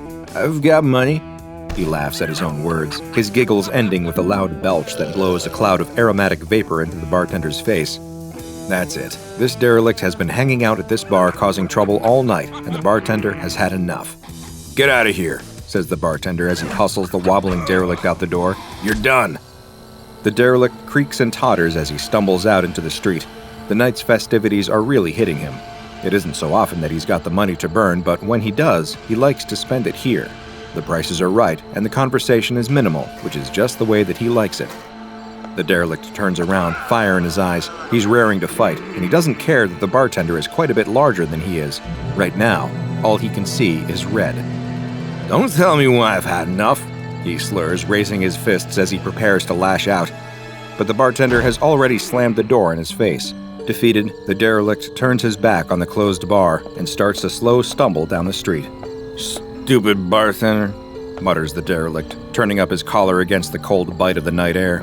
He wishes that he just had one more drink to warm his stomach against the chill. He's so out of it that he doesn't stop to think that the bartender did him a favor by refusing to fight.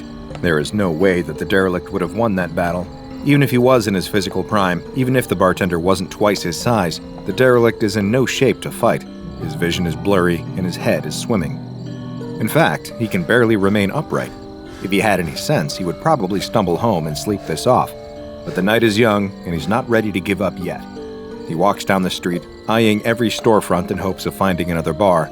Unfortunately, every window has a closed sign in it. He swears under his breath. What a run of bad luck. What's a guy supposed to do in this town, he wonders. Just when he's about to give up hope, he spies something glinting in the reflective halo of a street lamp. He stumbles closer to get a better look, and he can hardly believe his eyes. Finally, his luck is changing. Someone has abandoned a half-empty bottle. "Well, hello there, little friend," says the derelict. He struggles to focus, but the world is spinning. In his confusion, he could swear he's seeing things. But no, he can feel the heft of the glass bottle in his hand, and he knows that it is as real as he is. "Who left you behind? Who would leave a perfectly good bottle just sitting out here?" He recognizes this brand. There's only about 3 fingers of liquid left, but that's better than nothing. Some people might balk at drinking out of a random bottle that you found on the street, but the derelict doesn't give it a second thought. He tips the bottle back and slurps it all down. It burns going down, just as it should, he thinks. He sighs in contentment as he feels the harsh liquid warm his stomach. Perfect. That really hit the spot. But what happens next surprises him so much that he can't believe his eyes. There's still liquid in the bottle. He blinks, wondering if maybe his adult brain is playing tricks on him, but he shakes the bottle cautiously and is rewarded with the telltale swish of liquid. That's no illusion. He takes another swig, guzzling it down. Normally, he'd drop the bottle to the ground and stumble on, but something makes him pause. He maintains his grip on the bottleneck and raises it again to take another look. And sure enough, there's still more left in the bottle. The derelict cannot believe his luck. He feels like he must have won the lottery. He's found a never-ending bottle. Already his mind is reeling with possibilities. That bartender really thinks he's so smart, he mutters to himself as he weaves unsteadily. But I don't need him anymore. See if I ever go to this stupid bar again. He just lost his best customer. Now that I have you, little bottle, I don't ever need to pay for drinks ever again. It's the best day of my life, crows the derelict, raising his arms in triumph. He's barely able to stagger back to his home, a seedy apartment on the bad side of town, before he passes out on the floor. The morning sun rouses the slumbering derelict, and he rises with a groan. His whole body aches, and his mouth feels dry and parched. That's par for the course after a night of drinking, but somehow this hangover feels different. He puts that thought out of his mind as his mind returns to the strange, never-empty bottle that he discovered the night before. It's lying on its side on the floor next to him. He reaches for the mysterious bottle, only to find that, in fact, the previous night was not a dream. The bottle still contains just as much as it did the night before. He can't explain it, but the derelict isn't about to question his good fortune. He lifts himself to his feet and walks slowly into the bathroom. He's feeling a hangover like he's never felt before. His head is pounding and his throat is dry. His tongue feels swollen and sluggish inside his mouth, but he knows how to handle it. A little hair of the dog is all you need to help with the hangover. He takes another gulp from his bottle, but this time it brings little relief. And he notices something else strange too. It's his scalp. The skin on his head has started to itch, and he can't stop scratching. He feels like he's got the world's worst dandruff problem. He should probably take a shower, he thinks. He strips down and steps into the tub, turning the hot water on full blast and letting it wash over him. The shower only brings him temporary relief. Afterward, as he dries himself off, the towels feel rough and abrasive against his skin. His skin comes off in big, flaky patches, and his nails leave red trails in their wake. What's that? Is that blood? He examines his fingers to see that his nails have grown into ragged, claw-like talons. With a frightened yelp, he bites them off. It's easy to do. Although they look formidable, his fingernails are weak and brittle, almost as if he's dealing with a sudden calcium deficiency. What could be wrong with him? He remembers all the warnings he heard back in school when they used to march everyone into assembly to listen to lectures from the local police. At the time, he scoffed at the long lists of scary-sounding consequences of a lifetime of drinking, but now, he's not so sure. It's probably nothing, he says as he examines himself in the bathroom mirror. His skin looks blotchy and infected. It doesn't take long before his hair and nails are out of control. His hair grows down to his shoulders, but comes out in big, ragged clumps if he runs his fingers through it. His claw-like fingernails are constantly breaking and cracking until his fingertips are bloody, and his quick is itchy and infected. If his habits had left him looking worse for wear before, he really looks awful now. For the next week, he barely leaves the apartment. He pulls the curtains and keeps the lights off, afraid that someone might see him. When the landlord bangs on the door, shouting that rent is late and demanding that the derelict hand over the money, he doesn't answer. He waits. The landlord gives up for now. That's good, thinks the derelict. It will give him time to think, time to figure out what to do about his disease. He knows that something is not right. Many of the local bartenders are, by now, probably wondering where he's gone. It's not like the derelict to stay away. He's practically kept the bar industry in this town afloat all by himself. It must be something major indeed to keep him away from his favorite poison. Luckily, he still has the bottomless bottle to comfort him during this trying time. The derelict is certain that he's caught some bad bug, but he thinks that he can wait it out. All he needs to do is make it through the next week, and everything will be fine. Sipping free drinks helps him to pass the time in a pleasant stupor as he waits for his health to return. Unfortunately, things are only going to get worse for him. His hair and fingernails keep growing, to the point that he has trouble lifting the bottle without his twisted nails getting in the way. His dry, flaky skin is changing as well, becoming thick and leathery and hanging off him in great folds like the hide of an elephant or a rhinoceros. His skin continues to grow, until the folds flop over his knees and gradually hang lower and lower until they touch the ground. Moving is harder now that he's carrying so much extra weight. He thought at first he just had a nasty bug, but he's clearly picked up some weird skin condition, and even this derelict, sodded as he might be, suspects exactly where he got it. It's got to be that crazy bottomless bottle. He can't think of another reason. Even so, he can't bring himself to part with this little gift from heaven. Even in his darkest hour, a few sips of liquid courage always helps to calm his nerves. He considers lumbering down to the free clinic in hopes that they might be able to cure him or at least tell him what's wrong with his skin. But he thinks better of this option. What if he's got some weird alien parasite that no one has ever seen before? They might lock him away in some government lab or something. No, he reasons, it's better to wait it out. He'll sleep it off, swear off the sauce for a little while, and maybe it'll pass. In desperation, the derelict drags himself across the floor, hoping to at least find some solace away from human contact. He locks himself into his bedroom while he's still able to manipulate the lock on his door. The extra folds of skin are hanging off of his hands and arms, making it hard to do anything. The extra skin is so heavy that he can't walk much carrying all that extra weight. He lies on the floor of his bedroom, away from everything, and hopes that tomorrow, when he wakes up, this will just be a fading dream. The only thing that brings him solace is the never-ending bottle, which, even now in his advanced state of decay, he keeps close by him. After all, he reasons, the damage is already done. What could possibly be the harm in enjoying a nice drink? A week later, his condition has not passed. The landlord is back, and this time he's not taking no for an answer. The landlord isn't supposed to enter his tenant's apartment without permission, but he doesn't care. He uses his own key to unlock the door and go inside. The condition of the apartment is appalling. The furniture is broken, the floor is covered with unidentifiable filth, and there's a rotten stench in the air. The landlord wants to throw up as the full weight of the musty smell hits him in the face. It's as if someone has been living in here without any ventilation, with all the windows firmly closed and sealed. A sudden noise from the bathroom draws his attention. Of course, thinks the landlord, that old bum is hiding in there. He thinks I won't find him. The landlord steels his resolve and heads towards the bathroom, determined to get the money that he feels is owed to him. But what greets him when he steps through the door isn't the derelict anymore. It isn't even human. The creature in the bathroom is a massive pile of ambulatory skin folds. The skin flaps have grown so large and cumbersome that the derelict within can barely move. They sprout all over his body, covering him so that he looks more like some kind of alien sea cucumber now than any human. The landlord stumbles backwards, screaming in terror at the sight, unable to comprehend what he's looking at. Improbably, the creature reacts to the noise, and a ripple of movement spreads across its surface. It starts to move, despite not having any legs. The landlord is so terrified that he doesn't notice the glass bottle that suddenly drops from between the creature's skin folds as it starts to move toward him. The same bottle, still with 3 fingers of liquid inside. How could something like this happen? What parasite or disease did the derelict contract from the miracle bottle he found? Sadly, this never-ending bottle isn't a boon, but a curse, and the man who found it that night became just another victim of what the SCP Foundation has classified as SCP-420.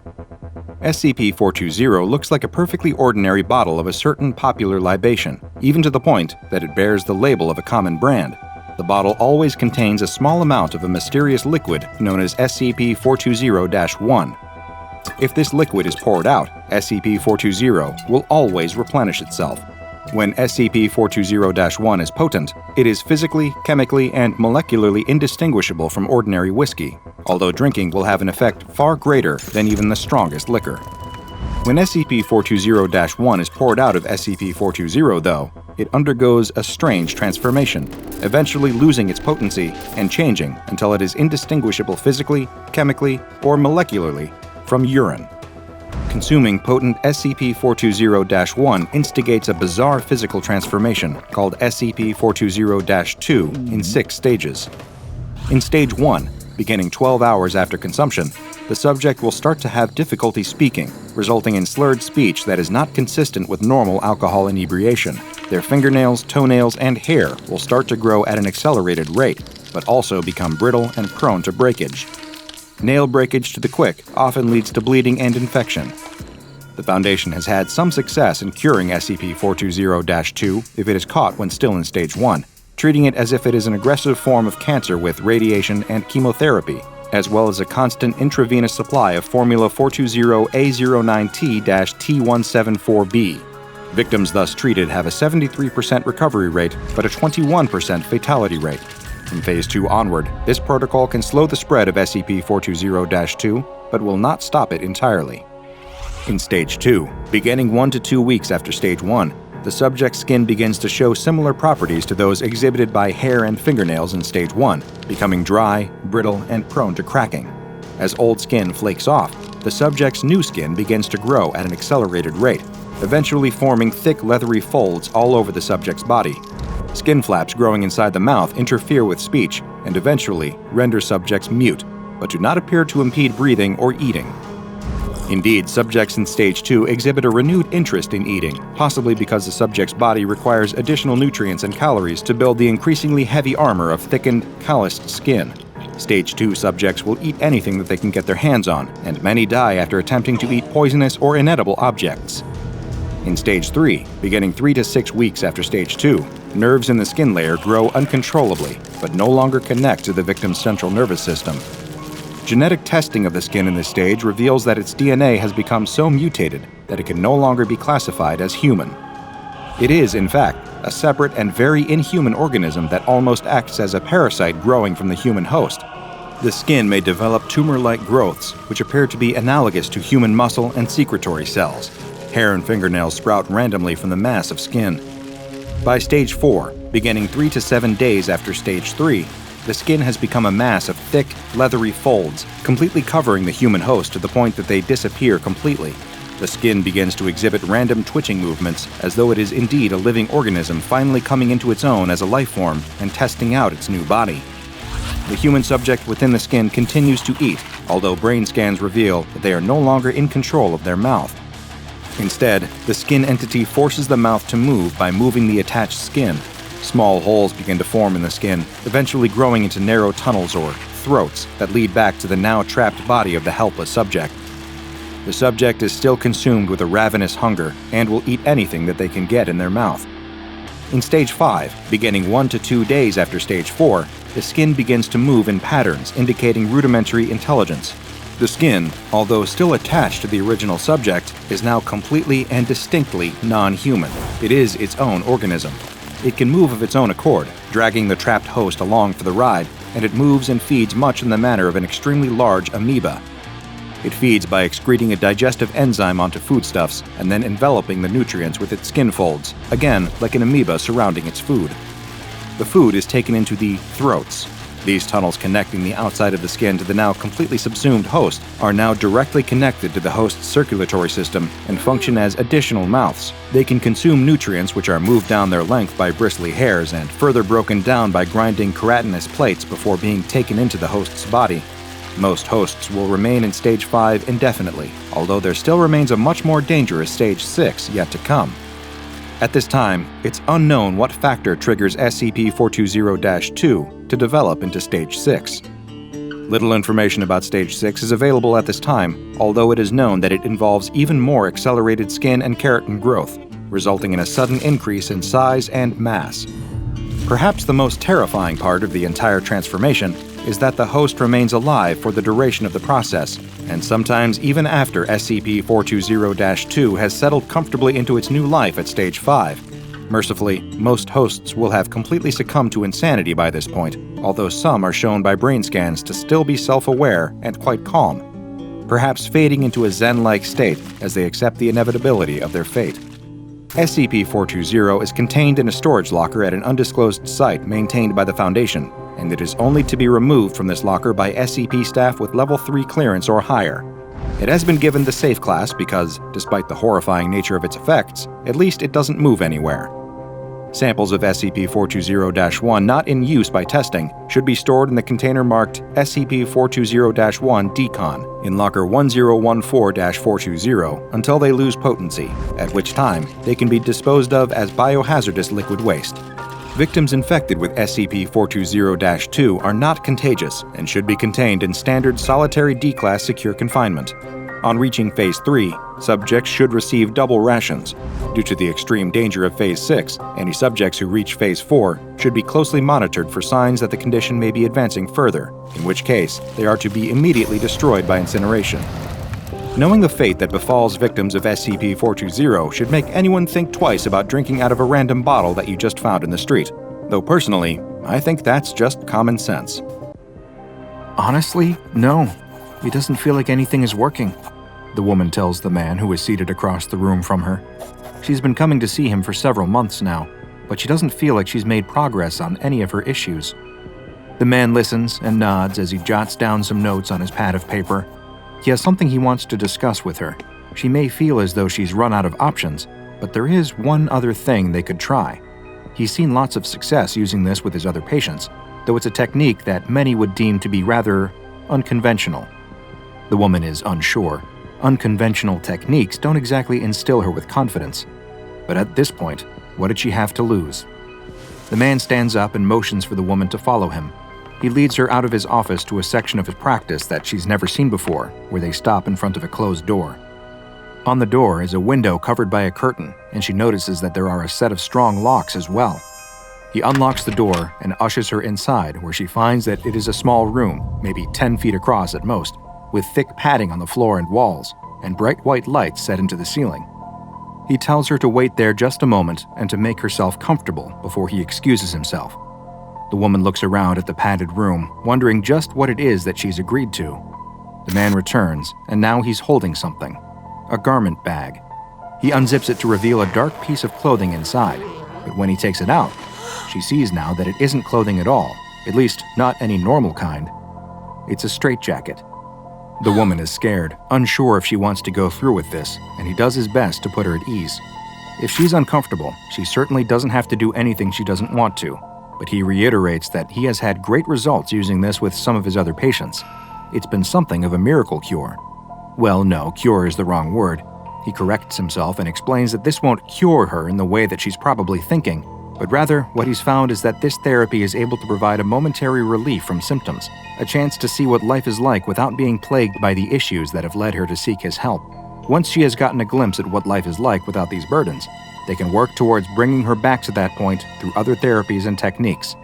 This might be just the breakthrough she needs to finally make something work. The woman is still skeptical, but she is desperate to find anything that will help her escape the thoughts constantly plaguing her mind so that she can get back to being the person she wants to be. And after a moment of thought, she agrees to go through with the procedure. The therapist tells the woman to hold her arms out in front of her and places the straitjacket on her. She can see and feel now that it is made of black leather, and it fits her perfectly, almost as if it were made just for her. She turns around, and he pulls the straps tight before fastening them in place. The woman, standing in a small padded room and fully constrained by the black leather straitjacket, turns to the man and asks, "Now what?" "Now we wait," he tells her before backing out of the room. "A warning, though." "Now a warning?" she says. "This is a one-off procedure. You can only do it once," he tells her before closing the door. She's confused. Is this the procedure? He's locking her in a cell? What is going on? She never should have agreed to this. Her mind starts to race, filling with bad thoughts, and they get even worse when the lights suddenly go out. She starts to panic, breathing heavily in the dark from both fear and from being constricted by the leather straitjacket. She calls out that she has changed her mind. She doesn't want to do this after all. No response. She's serious. She wants to end this right now and leave the room. It isn't working. It's actually making her feel worse. All the fears and anxieties that plague nearly every moment of her life come rushing in at once. Her mind races as she can feel all the telltale signs of a panic attack starting, a million little issues pulling her apart at the seams, leaving her stretched out and helpless to do anything to stop it. But then suddenly, there's a change. Like a cool breeze blowing across her face, the feelings of hopelessness and despair start to dissipate. Her anxieties feel as though they were melting away into the dark, leaving her with only the comforting embrace of the straitjacket. It isn't that she feels happy necessarily. She simply feels normal, content with herself and her situation. It's an incredible feeling, and she basks in the joy of not feeling bad. She doesn't know how long she's in the dark room feeling content. Minutes, maybe hours. But eventually the door opens and the lights come on. Her session is over. She leaves the office with a new perspective on life.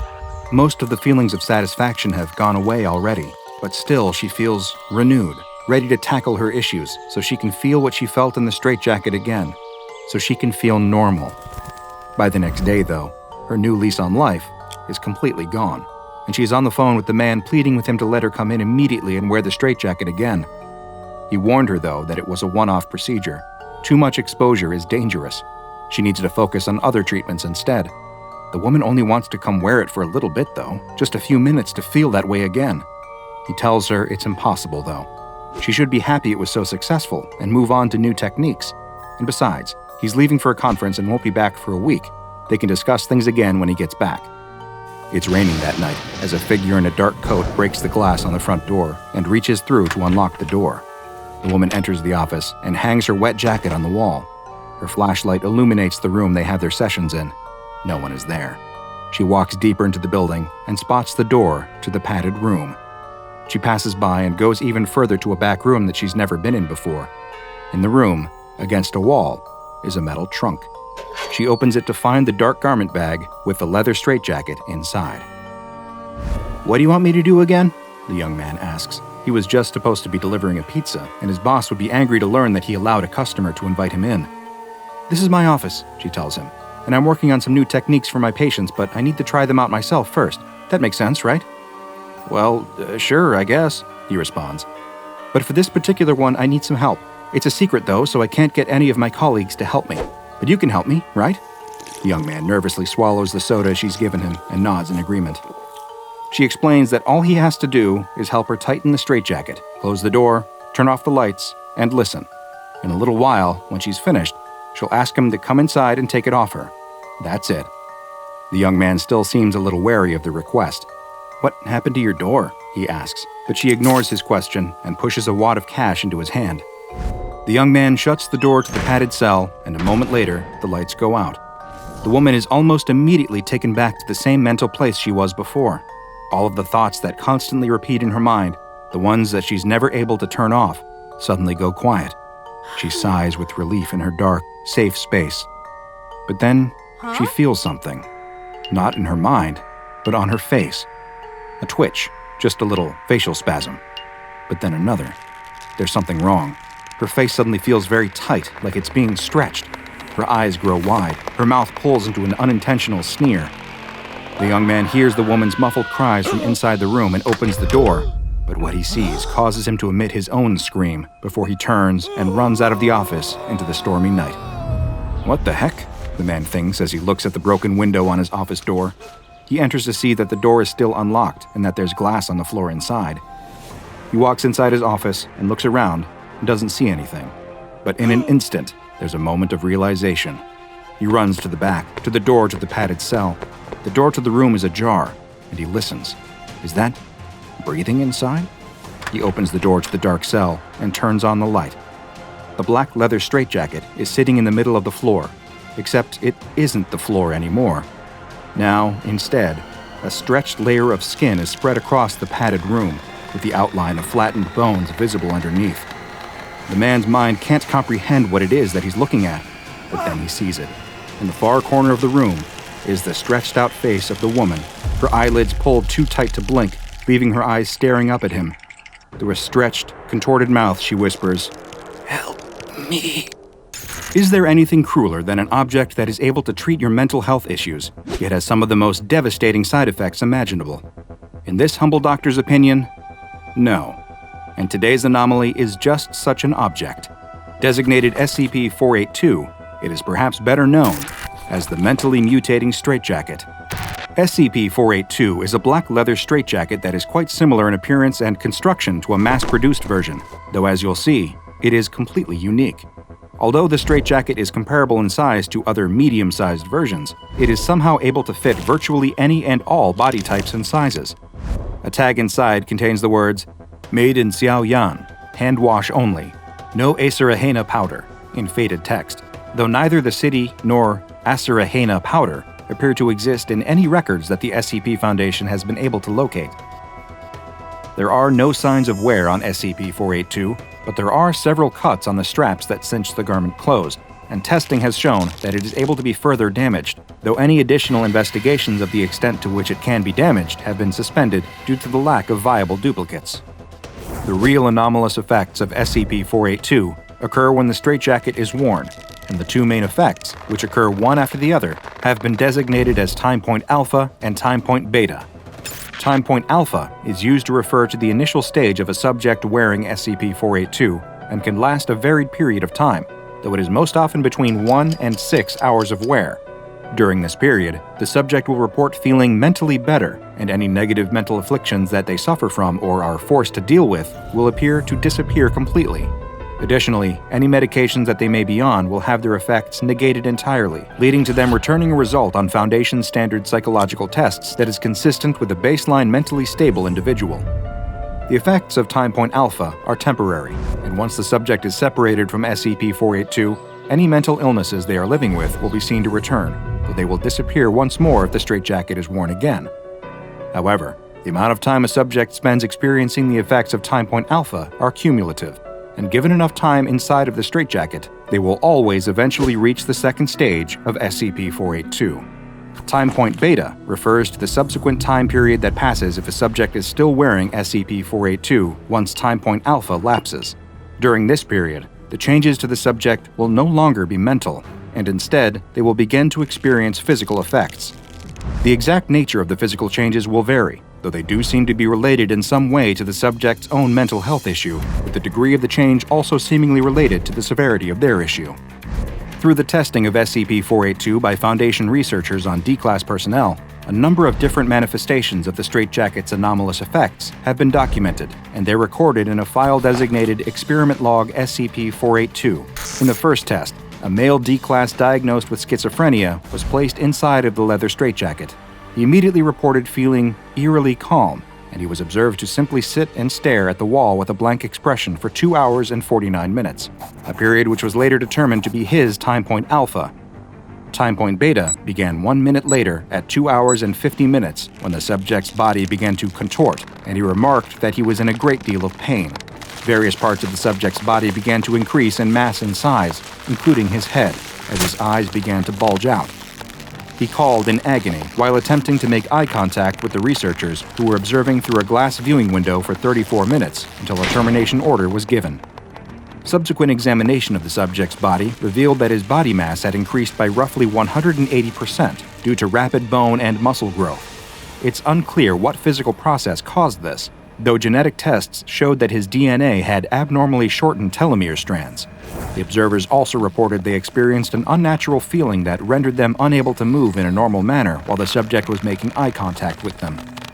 For the second test, another male D-Class, though one who had been diagnosed with a paranoid personality disorder, was placed in the straitjacket. During his alpha exposure, he reported a satisfying quiet in his head, with none of the disembodied voices that normally plagued his thoughts speaking to him. He still appeared content after 2 hours and was taken out of the suit, though after requesting to be placed back inside, he was allowed to return to wearing SCP-482. After an additional 1 hour and 30 minutes, though, the beta exposure began. Visible bulges appeared on his neck and shoulders, and after 4 minutes, he began screaming for someone to stop talking and get out of his head. More bulges appeared on his body, and audio recording equipment in the room picked up mysterious sounds that analysis has revealed to have been as many as 7 distinct voices speaking in an unknown language. The termination order was issued 25 minutes later, and a later autopsy revealed that each bulge actually contained a fully formed mouth and voice box. Observing researchers also reported that during the test, they had seen flashes of movement in their peripheral vision, and subsequent review of the taped footage revealed small shadows appearing and disappearing in the room throughout the test. Next up was a female D-Class who had been diagnosed with hyperphagia, which is a disorder that can cause an extreme increase in appetite and can remove the ability to satiate one's hunger. Upon being placed in SCP-482, she remarked that, "For the first time ever, I am actually full." She felt this way for 1 hour and 58 minutes, after which she began to feel a pain in her abdomen. The D-Class fell into the fetal position as the pain increased, and her limbs were observed to begin retracting into her body, accompanied by loud snapping sounds as presumably the bones started to crack and break. "Oh God, it's eating me! Oh God, it hurts!" she cried out, and a termination order was immediately issued. The autopsy that followed revealed that the woman's body had somehow formed a second digestive system that had begun to consume her own body mass, and if left unchecked, would have eventually digested it in its entirety. Following this test, the observing researchers reported that they were unable to satisfy their own hunger cravings with normal amounts of food, and several of them actually had to be restrained by security staff in the on-site cafeteria. Luckily, these urges appeared to fade after several days. In the final test, a D-Class personnel with pyromania was placed in SCP-482. Despite the impulse control disorder normally causing them to start fires whenever given the chance, they now ignored all of the flammable materials offered to them by researchers. After 1 hour and 33 minutes, though, thermometers in the testing room noted a sudden sharp rise in temperature. This was followed by a powerful explosion of heat and flames when the D-Class spontaneously ignited. The testing room was completely destroyed, and nearby hallway A13 suffered catastrophic damage. All observing researchers were also lost in the conflagration. SCP-482, though, survived. Surprisingly, the body of the D-Class was also able to be recovered, and though the autopsy was made difficult due to the heat it still exuded, a discovery was made. Inside the body, a new organ was found, one that appeared to be sustaining some type of constant reaction that produced heat, as well as strong magnetic waves, and this organ has been placed in containment for future study. SCP-482 is currently being kept in a containment locker at a secure site, with access restricted to Level 2 personnel and above. The maximum time allowed for testing is 1 hour after mutations manifest, and any test subjects who reach time point beta are to be terminated. Following termination, SCP-482 is to be removed from their body prior to autopsy. The straitjacket is then to be thermally cleansed and all biological traces of the prior subject removed before it is used for testing again. Now I bet you are telling yourself, well, this sounds pretty easy to contain. I bet this is a safe class anomaly. And normally, I would agree with you. But perhaps you noticed something strange in the experiment log. Did you pay attention to the reports from observing researchers that they too had begun to experience some rather unusual effects simply from watching SCP-482 affect a subject? Did it seem to you as though the mentally mutating straitjacket was somehow projecting the mental illnesses experienced by the subjects onto those observing it? It appears that there may be more to SCP-482 than first meets the eye, and this mystery only deepens when one reads the containment procedures on this anomaly's file and realizes that the person overseeing SCP-482 research is none other than SCP Foundation legend, Dr. Bright. Is the actual testing of SCP-482 not actually taking place on the D-Class personnel, but on the SCP Foundation researchers? A convoluted experiment designed to discover the true extent of its anomalous effects. When it comes to this Euclid-class anomaly, only Dr. Bright knows for sure. The boy screams as his body transforms. His bones warp and twist as feathers emerge from his pores, and his skull sharpens into a long, hard beak. He's in a living nightmare. And who could have guessed it all started with an innocent attempt to play hooky? It's an ordinary Monday morning, and all over town, children are waking up and reluctantly dragging themselves out of bed for school. Some are oversleeping, hitting the snooze on their alarms, and getting a bit of extra shut-eye before their exhausted parents notice, wake them up, and rush to get them to school before the first morning bell. In one particular bedroom, a young boy is awake but still in bed, brainstorming as fast as he can. He is determined to skip school today however he can. He usually doesn't mind school very much, but today, all he can think about is the math test he didn't study for and the mean classmate who likes to knock his books out of his hands.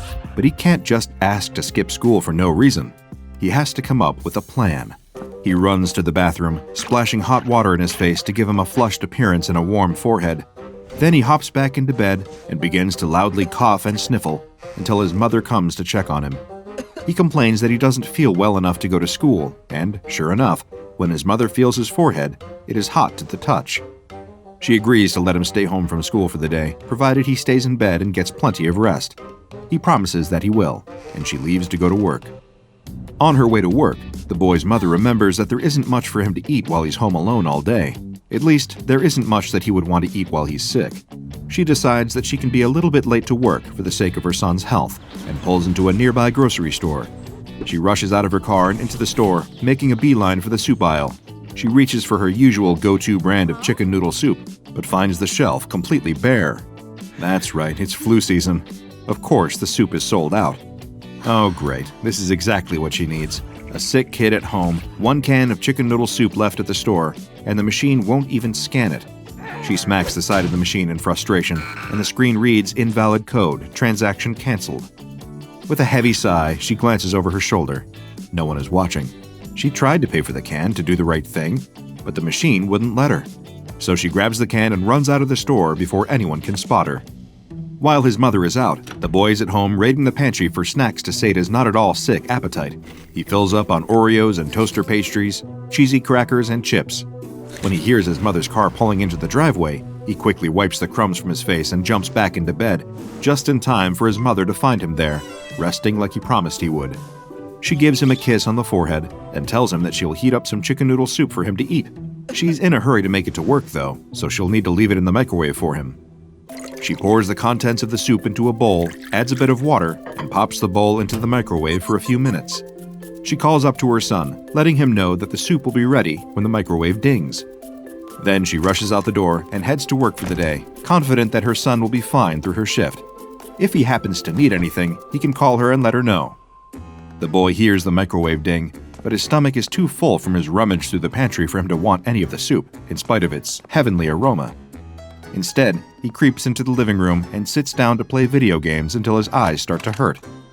As he boots up his gaming system, he thinks for a moment that he can hear a strange noise coming from the kitchen, a soft, clucking sound, like the chickens he saw on his grandparents' farm. But he quickly forgets about the sound as the screen lights up, and he disappears into the world of his favorite game. He plays for hours, until the grumbling of his stomach interrupts his concentration. He's suddenly very hungry, and remembers the soup his mother left in the microwave. It is certainly cold and unappealing by now, but he can just reheat it first. He punches the buttons on the microwave and waits for the soup to be ready. Again, he can hear strange noises coming from the microwave, but he doesn't think anything of it. The microwave dings, and he pulls out the bowl of soup, grabs a spoon, and digs in. A little while later, the boy's mother pulls into the driveway in a panic. She left work early when her phone rang with a call from her son. She answered, asking what was wrong, but he wouldn't answer her. All she could hear on the other end was rustling, heavy breathing, and some pained grunting. Fearing the worst, she drove back as fast as she could, running several red lights along the way. Now she fumbles with her keys as she unlocks the door, terrified of what she will find. She grips her phone in her other hand, thumb hovering over the buttons, ready to dial 911 if the situation calls for it. She pushes the front door open, calling her son's name. He doesn't answer, and her stomach drops. Suddenly, she hears the loud thud of something heavy being knocked to the ground. Something is terribly wrong here, and even though she might find her worst nightmare, she has to face whatever is waiting for her inside. She runs into the kitchen and finds it a mess. The bowl of soup is shattered on the floor, congealed, cold soup pooling on the tile.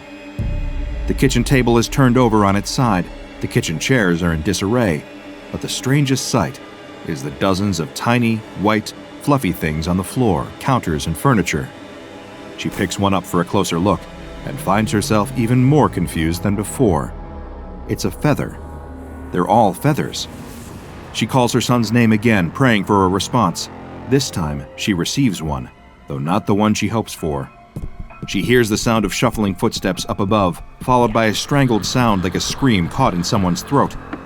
She sprints up the stairs as fast as her legs can carry her, throwing open the door to her son's bedroom. There, she finds him.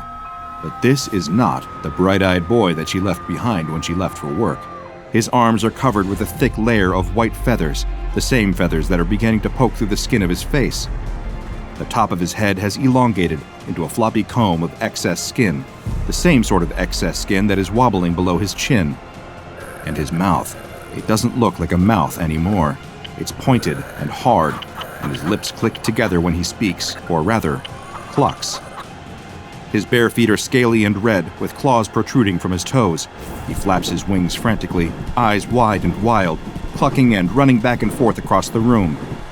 When he looks at her, she does not see recognition in his gaze. Her son, her beloved boy, has turned into a chicken. Unable to do anything else, the mother calls an ambulance. At first, the paramedics that arrive on the scene think the call was some sort of elaborate prank, but when they set eyes on the boy, they agree that something truly bizarre is going on. They speed to the hospital with the chicken boy in tow, but sadly are unable to save his life. The mother turns over the can of the mysterious soup to the authorities, who launch a formal investigation. Unfortunately, they are unable to trace the can to any store, nor are they able to verify the existence of the company name on its label. Employees of the grocery store where she found the can insist that they have never seen it in their lives. Several weeks after this incident occurred, the SCP Foundation conducted a raid on a New York office of Marshall, Carter, and Dark. For those of you unfamiliar with the organization, and that is most of the general population by design, Marshall, Carter, and Dark Ltd. Is an extremely powerful multinational corporation founded by 3 individuals with those surnames, specializing in the acquisition and sale of anomalous items, entities, and experiences. To put it simply, they run the largest anomalous black market in the world and are the crime bosses of the paranormal world. During this particular raid, SCP Foundation operatives recovered 17 different unusual items. Among the items discovered was a shipping crate recently delivered by the Federal Postal Service from an invalid return address. This crate contained 103 cans of SCP-2057, as well as a copy of a letter written to one of the company's associates. So far, the letter has not been traced to an address. It reads, "Dear Cyrus, Maria has told me of the unfortunate circumstances that have befallen your children. I'd hope to hear about the improvement of their condition soon. As their godfather, I am extremely distressed to hear this. Having experienced a child suffering from the measles myself, I know how terrifying it can be when it seems as if they are getting worse. Recently, we received a shipment of something that I hope can help your family. There is a crate in the storage area marked with Wondertainment, discontinued item. It will not be there long, as it goes to auction next week. I will leave a key under the photo of your family on your desk. Follow the instructions exactly. Do not, under any circumstances, do anything different than what is directed on the can. Destroy this message as soon as possible. I do not want any of this to come back on us. Be careful, my friend. Williams." SCP-2057 consists of 92 318-milliliter cans of condensed chicken noodle soup. Each can is covered with a brightly colored label depicting images of noodles, a cartoon chicken, and dancing vegetables. In addition to this inviting imagery, each label is emblazoned with the text, "Dr. Wondertainment's Ultralicious Chicken Noodle Soup for Kids." Each can has a pull-top lid for easy opening and is printed with a set of nutrition facts, ingredients, and instructions for heating. The nutrition facts are as follows: calories, 95, fat, 3.17 grams, carbohydrates, 2.2 grams, protein, 13.48 grams, vitamin W, 2 grams, and Mother's Love, 10 grams. The SCP Foundation attempted to analyze the contents of the soup in order to compare it to the posted nutrition facts. The calories, fat, carbohydrates, and protein were found to be accurately reported. Vitamin W was present in the reported amount as well, though it was not a compound that the Foundation scientists had ever encountered before. Mother's Love, as it is an intangible concept, was not able to be identified or measured in the analyzed soup samples. The ingredients are listed as ultralicious chicken stock, enriched Chinese egg noodles, finest cooked chicken breast, farm fresh carrots, crispy crunchy celery, sweet Vidalia onions, no paint thinner, fresh mountain spring water, vitamin W. Contains less than 2% of the following ingredients: a pinch of salt, a smidgen of chicken fat, sprinkle of spice extracted from rare plants, a dash of high-quality unicorn tears. The instructions for heating read, "Hey kids, feeling sick, icky, or downright yucky? Just pop open a can of Dr. Wondertainment's Ultralicious Chicken Noodle Soup for Kids. Place contents of the can in a medium-sized soup pot. Add a can of water, stir, and heat. Watch as the fun begins. Eat hearty, and you'll feel better and ready to play with Dr. Wondertainment toys in no time." All of this is relatively straightforward, give or take a few unusual ingredients. Someone taking only a quick look might mistake a can of this soup for any other chicken noodle soup. However, it does have something that most ordinary canned soup does not: a warning label. Dr. Wondertainment's Ultralicious Chicken Noodle Soup for Kids is intended to be eaten while it is hot to make you feel better in no time at all. Do not consume after it has become cold. Do not reheat. By purchasing from Dr. Wondertainment, you agree to not hold Dr. Wondertainment or any of Dr. Wondertainment's affiliates accountable for injuries or damages incurred by your product. Thank you for purchasing from Dr. Wondertainment. So what exactly is in a can of Dr. Wondertainment's Ultralicious Chicken Noodle Soup for Kids? Well, when the SCP Foundation first opened a can to take a look, they found that it was filled with condensed chicken broth and a mass of egg noodles shaped like an egg. When water was added and the contents of the can were heated to a temperature of 70 degrees Celsius, the noodle-based egg hatched. Inside was a small domesticated chicken made up of egg noodles, carrot, celery, onion, and cooked chicken breast. For simplicity's sake, this chicken noodle soup chicken is referred to as SCP-2057-1.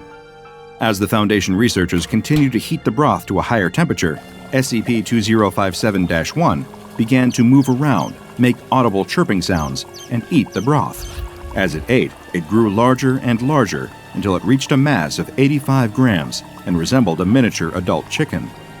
At a temperature between 35 and 70 degrees Celsius, SCP-2057-1 behaved much like an ordinary chicken. It continued to behave normally even as it was consumed or cut apart, apparently feeling no pain or awareness of its situation. Dissection of SCP-2057-1 revealed that its insides were made up of soup ingredients, including celery and onion bones, cooked chicken breast muscles, carrot beak and legs, and chicken broth blood. When SCP-2057-1's temperature dropped below 35 degrees Celsius, it stopped moving and collapsed into the soup. At a temperature below 20 degrees Celsius, it became congealed and unappetizing. With these observations completed, the Foundation then attempted to measure the effects of this unusual chicken soup on a person that ingested it. When test subjects were fed samples of the soup at a temperature between 35 and 70 degrees Celsius, they had a very positive experience. The soup's taste was described as excellent, delicious, and homey. Though the meal caused a bit of psychological distress due to the soup chicken's realistic appearance and behavior, it improved every test subject's physical well-being. This eventually applied to test subjects with a case of influenza, measles, or the common cold. Following consumption of SCP-2057, each subject with a diagnosed illness of this kind reported immediate relief from their symptoms, including fever, aches and pains, cough, and congestion. With this positive, if a bit disturbing, effect documented, the Foundation next set out to determine what would happen if they let the soup get cold before it was eaten. Test subjects served this version of the soup had a far worse experience, describing the taste of their meal as bland, disgusting, and repulsive. 67% of the test subjects experienced cramps, chills, and diarrhea following their consumption of the soup, and 62% found themselves making involuntary clucking noises, as well as experiencing a strong aversion to poultry products. Again, several test subjects were deliberately selected based on their cases of influenza, measles, and the common cold. These test subjects immediately began to develop troubling symptoms, including the growth of pin feathers on their forearms, loosened excess skin on their heads and under their chins, a change in their ability to walk normally, and distressing hallucinations of being hung upside down by the ankles. Following these 2 rounds of testing, the research team decided to see why exactly the warning label advised against reheating the soup. D-Class 45782 was selected as the test subject for this particular experiment, and was instructed to reheat a bowl of cooled SCP-2057-1 in a microwave on high for 2 minutes and 30 seconds. Then, he was to consume the reheated soup and report his experience to a camera placed in the room with him. As instructed, D-45782 microwaved the bowl of soup. As it heated in the microwave, it emitted unintelligible vocalizations in a deep voice. After removing the bowl from the microwave, D-45782 noted that it was gelatinous-looking, with blackened burnt bits around the edges. He took 3 bites of the disgusting, hot and cold at the same time mixture before spitting it out onto the floor and refusing to eat another bite. 15 minutes after tasting the reheated soup, D-45872 began to exhibit significant distress, clucking angrily into the camera. 5 minutes later, D-45872 became more difficult to understand, clucks and other chicken-like vocalizations making up most of his attempted speech. He began scratching vigorously at his arms to the point of drawing blood. Loose skin could be seen gathering on the top of his head and under his neck. 6 minutes later, D-45872 had lost the ability to speak. Large white pin feathers had sprouted from his arms, covering the skin, and smaller white feathers were beginning to sprout from his face. After 16 more minutes passed, D-45872 began attacking other objects in the room, attempting to destroy the microwave, knocking the bowl of soup to the floor, and flipping over a table and chair. He had grown feathers over 67% of his skin, and his face had begun to change drastically. His nasal area was elongated and hardened, joining with his lower jaw in an appendage resembling a bird's beak. His upper lip had disappeared into his nasal cavity. Only 5 minutes later, D45872 suddenly stopped moving and collapsed to the floor, dead. Following D45872's death, an autopsy was performed. These were the findings. Autopsy revealed D45782's cause of death was due to extreme and sudden physical change of internal organs, resulting in shock and cardiac arrest. 93% of the subject's skin was covered in feathers. Physical changes in the face resulted in a beak-like alteration of the nose and mouth. Loose skin under the neck and on the top of the head resemble a wattle and comb. Subject's lower legs were found to be covered in thick, scaly skin, with the toes of the subject's feet ending in small, rounded claws. The subject and instance of SCP-2057-1 were incinerated after testing and autopsy. Whenever not being used for approved experimentation, all cans of SCP-2057 must be stored in a standard, large-volume storage locker in Containment Area 27 and kept at a temperature of 25 degrees Celsius.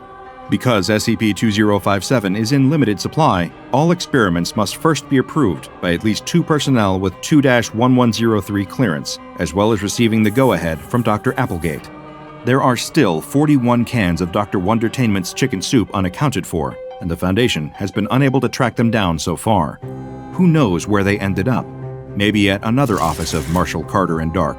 Or maybe, just maybe, one made its way onto the shelves at your local grocery store. Best to be careful out there.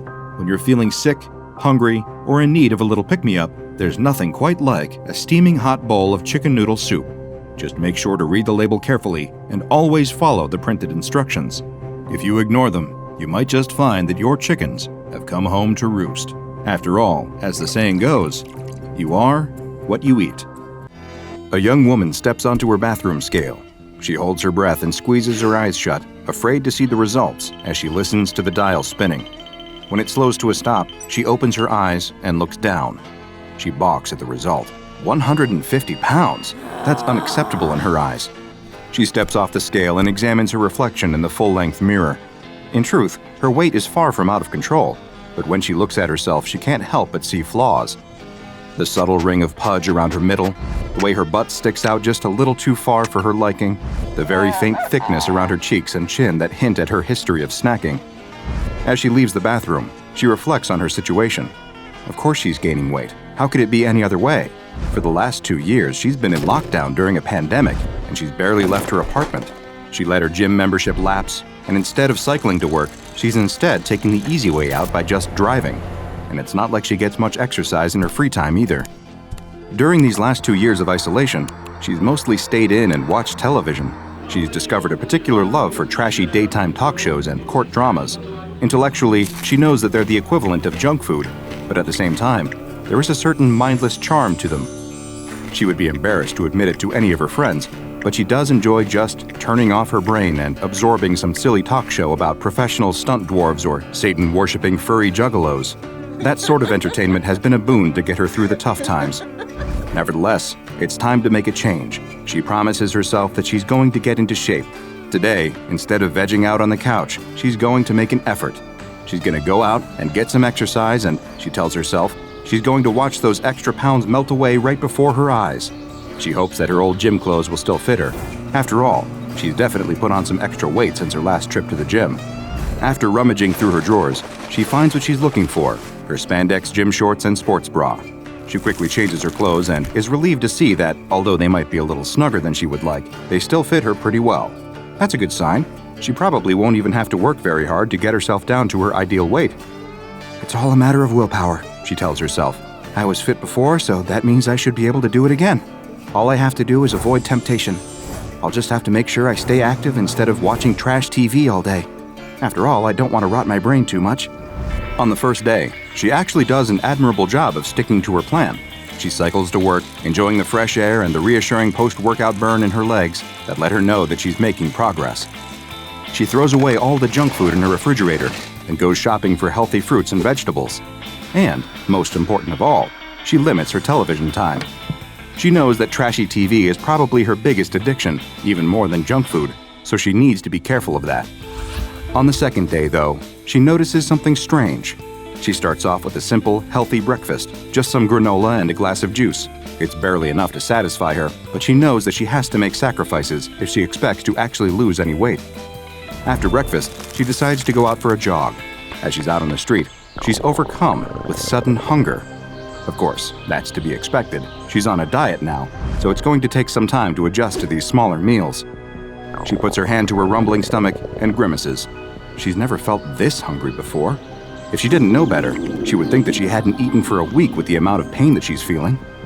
In fact, she's actually starting to feel a little woozy, and she has to lean against a light post to keep from fainting.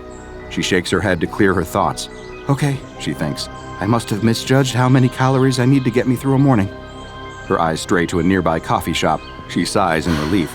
She thinks to herself, I'll just pop in there and get myself a small snack, just a little something to keep my blood sugar up. She walks into the cafe and gets in line. As she waits, she can't help but stare at the rows of pastries on display under the glass. They all look delicious, and she is really hungry. She fully intends to only get a bagel with a little smear of cream cheese, but when she gets to the counter, she finds herself ordering way too much food. I'd like 2 scones, 3 danishes, and a bear claw, she says. Also a large super raspberry frappuccino with extra syrup and whipped cream. The words just tumble out of her mouth, almost as if it's not her saying them, but rather some other voice speaking through her mouth. What the? I didn't say that, she stammers. The clerk behind the counter eyes her strangely, and the young woman feels too embarrassed to protest further. She steps aside and waits for her order, pondering the strange event that just happened. Is she possessed? She's not a superstitious person, but she can't think of any other explanation for what just happened. She can admit to herself that she has broken down and lost to temptation over a tasty snack in the past, but this is ridiculous. Eventually, when the clerk hands her the order, she rationalizes the whole thing away. I must just be having a hunger hallucination, she says to herself. Obviously, I need to be a little more careful about not being so strict about my diet. I'm sure if I just eat sensibly, I won't have an experience like that again. Her stomach grumbles again, reminding her of the original reason why she stepped into this coffee shop. She retreats to a table in the corner and tears open the bag. She wolfs down her pastries with gusto and slurps at her rich, creamy drink. When she's finished, she sighs in satisfaction, although the uncomfortable full feeling in her belly reminds her of her predicament. She only meant to eat enough to keep her from fainting, but instead, she's eating herself silly, and it's only day 2 of the diet. This does not bode well. Okay, she tells herself, this is my last cheat. From now on, I'm going to be serious about this diet. She stands up and leaves the cafe, ready to complete the rest of her jog. But then, something even stranger happens. On the television, the matriarch of the family is furious. She has forbidden her daughter from marrying the gardener because she believes that he is too low class for her high-born daughter. But what she doesn't realize is that her daughter is in love and that she is determined to make it work. The daughter and the gardener have eloped, and the matriarch is hiring a private detective to track them down. Meanwhile, the matriarch's long-lost twin brother, whom she thought died in a plane crash in the tropics, has actually been alive the entire time. He has been in a South American hospital recovering from amnesia, but now he returns to the family estate, ready to claim his share of the inheritance. These events are all noted by the family's shady lawyer, who has big plans to usurp the family fortune himself. Unbeknownst to the family, he is actually secretly working for their mortal enemies and business rivals to destroy them. The young woman laughs, shoving a handful of potato chips into her mouth. Oh man, I wouldn't want to be in their shoes now. That lawyer is playing them all like fiddles. Suddenly, she startles, as if she's just waking up. Where is she? Wasn't she just in that coffee shop? How is it that she's at home? And why is she eating potato chips? She was sure that she threw out all the junk food in the house. She must have bought a bag on her way back home from jogging, but she literally cannot remember it. And what is she doing now? Watching television and eating junk food? In disgust, she grabs the remote and shuts off the TV. She was supposed to be jogging, and instead, she's sitting at home and watching stupid soap operas. The thing that worries her the most is her apparent blackout. She remembers nothing about her trip home from the coffee shop, although the evidence of the potato chip bag indicates that she must have stopped at a convenience store or supermarket on the way home. How could she forget something like that? I really must be having a blood sugar issue, she tells herself reassuringly, even though deep down, she knows that can't be the case. She had the blackout after eating the pastries at the coffee shop, so that can't be the cause. But she really doesn't want to think about that, so she puts it out of her head with a renewed promise to commit to her exercise and fitness program. Over the next few days, she makes a valiant effort to keep her promise. She cycles when she can, she jogs when she remembers, and yet, the blackouts continue. And no matter where she is when she loses her memory, she always recovers in the same place. Back home on her couch, always in the middle of eating some fatty junk food, always staring at the television set. Sure, she's always had an unhealthy television habit, and she knows that trashy talk shows and silly soap operas are her biggest weakness. But it doesn't make any sense that she would be seeking them out when she's in some kind of fugue state, right? As the weeks roll by, the young woman finds that her weight keeps rising. When she steps onto the bathroom scale, she's shocked to see that the dial points to 200 pounds. She's doing everything right, she thinks. How is that possible? How is it possible that she's ballooned up an extra 50 pounds since deciding to slim down? She can't fit into her old gym clothes anymore. She can barely tug the spandex shorts up to her thighs, and even if she could, she's afraid that they're going to split apart. In desperation, she switches to an old stretchy sweatsuit. It's the only thing that she owns that still fits her. This is just a temporary setback, she tells herself as she stares at her bloated reflection in the bathroom mirror. I just have to work harder. And she does. Or does she? When she goes to ride her bike, she finds that it's no longer strong enough to support her weight. She can't perch on the seat comfortably, and the steel body frame starts to creak when she rests her full weight upon it. She steels her resolve. Sure, it might be embarrassing to go out in public wearing an ill-fitting sweatsuit and riding a bike groaning under her bulk, but she really has no choice. This time, she's going to do it. And she probably did ride her bike to work, right? She's not sure. The next thing that she knows, she's back at home, spread across the couch, basking in the comforting glow of the television. The floor is covered in empty bags and cartons, and her face is slathered with crumbs and sauce. The last thing that she remembers is that she was just about to go for a bike ride, but now she's back at home, and it looks like she just completely ruined her diet. She lifts her arm with some effort and stares at her watch. She's lost almost a whole day. That's the longest blackout yet. She must have gone out cycling and made her way home, where she decided to reward herself for her strenuous efforts with a little snack. That's the only logical explanation. She tries to reassure herself that maybe she's past the worst of it, but she finds that these mysterious blackouts keep happening. They happen while she's at work, while she's at the gym, while she's out cycling, but she always comes to in the same place, sitting on her sofa at home, in front of the TV, surrounded by the debris of a massive meal. Again, she wonders if maybe she's having some sort of reaction to her new low-calorie diet. Maybe she's been cutting back so far on her food intake that she's starting to have fainting spells. Maybe her diet food is tainted in some way. But that doesn't explain why she keeps gaining weight. The scale in her bathroom doesn't lie. It keeps reporting higher and higher numbers, and as much as she tries to reassure herself that it must just be broken, her ever-tightening clothes and ever-widening reflection tell her otherwise. Her trips to the gym become less and less frequent, as she finds that other patrons have started to stare and whisper about her. Are they laughing at her for not being able to control her weight? Are they whispering about how her new flab is spilling from the confines of her sweatsuit? She can't even run on the treadmill for more than a few minutes without being completely winded, and she's too wide to balance on her bike now. The young woman has grown absolutely massive, to the point that she completely fills the whole couch. She chews her way through yet another bag of potato chips, her eyes never straying from the ever-chattering television set. She barely moves from the spot, her tremendous girth sinking into a permanent groove in the cushions as the couch springs groan. She barely notices, however, because she's much too intent on enjoying herself. She loves to eat, and every bite brings her untold joy, her taste buds tingling with delight. She is constantly full, so much so that she feels slightly sick, so bloated that she feels like she might just burst, but she's powerless to resist the siren call of junk food. She scarfs down entire boxes of cookies and cartons of ice cream without a thought, having turned into the very definition of a mindless eater. Only occasionally does she rouse herself from this stupor of gorging to reach for her telephone, to order more takeout or more grocery delivery, always choosing the most calorie-laden options. Other than eating, her attention is completely devoted to her television set. She watches a constant stream of daytime talk shows, laughing along with the studio audience as the hosts parade out an assortment of society's biggest freaks. Sometimes she'll switch the channel to watch soap operas, becoming so wrapped up in the ridiculous plot twists and melodramatic acting that she completely forgets the passage of time. Her bicycle stands propped against the wall in the hallway, completely forgotten and untouched now for months. At this point, all thoughts of losing weight have utterly evaporated, and all that she cares about is satisfying her appetites for junk food and junk television. One day, she suddenly shakes her head and looks down at herself in horror, as if seeing herself for the first time. "What the?" she says in disbelief. She drops her half-eaten carton of ice cream and grabs at her fleshy middle with her hands, as if to make sure that it's all her and not some kind of crazy dream. Her hands sink deep into her new flesh, and she realizes to her shock that indeed she has eaten herself into morbid obesity. "How is this possible? I can't be this big. I was only... Her words trail off as the sound of an organ sting from the soap opera on TV diverts her attention. Within seconds, her eyes have glazed over, and her hands move to pick up the dropped carton of ice cream. Her worries about her growing size forgotten, she's now only concerned with watching until the next commercial break. It might seem unbelievable that someone could undergo such a startling physical and mental transformation, but what that young woman experienced has led to her being classified by the Foundation as SCP-2611.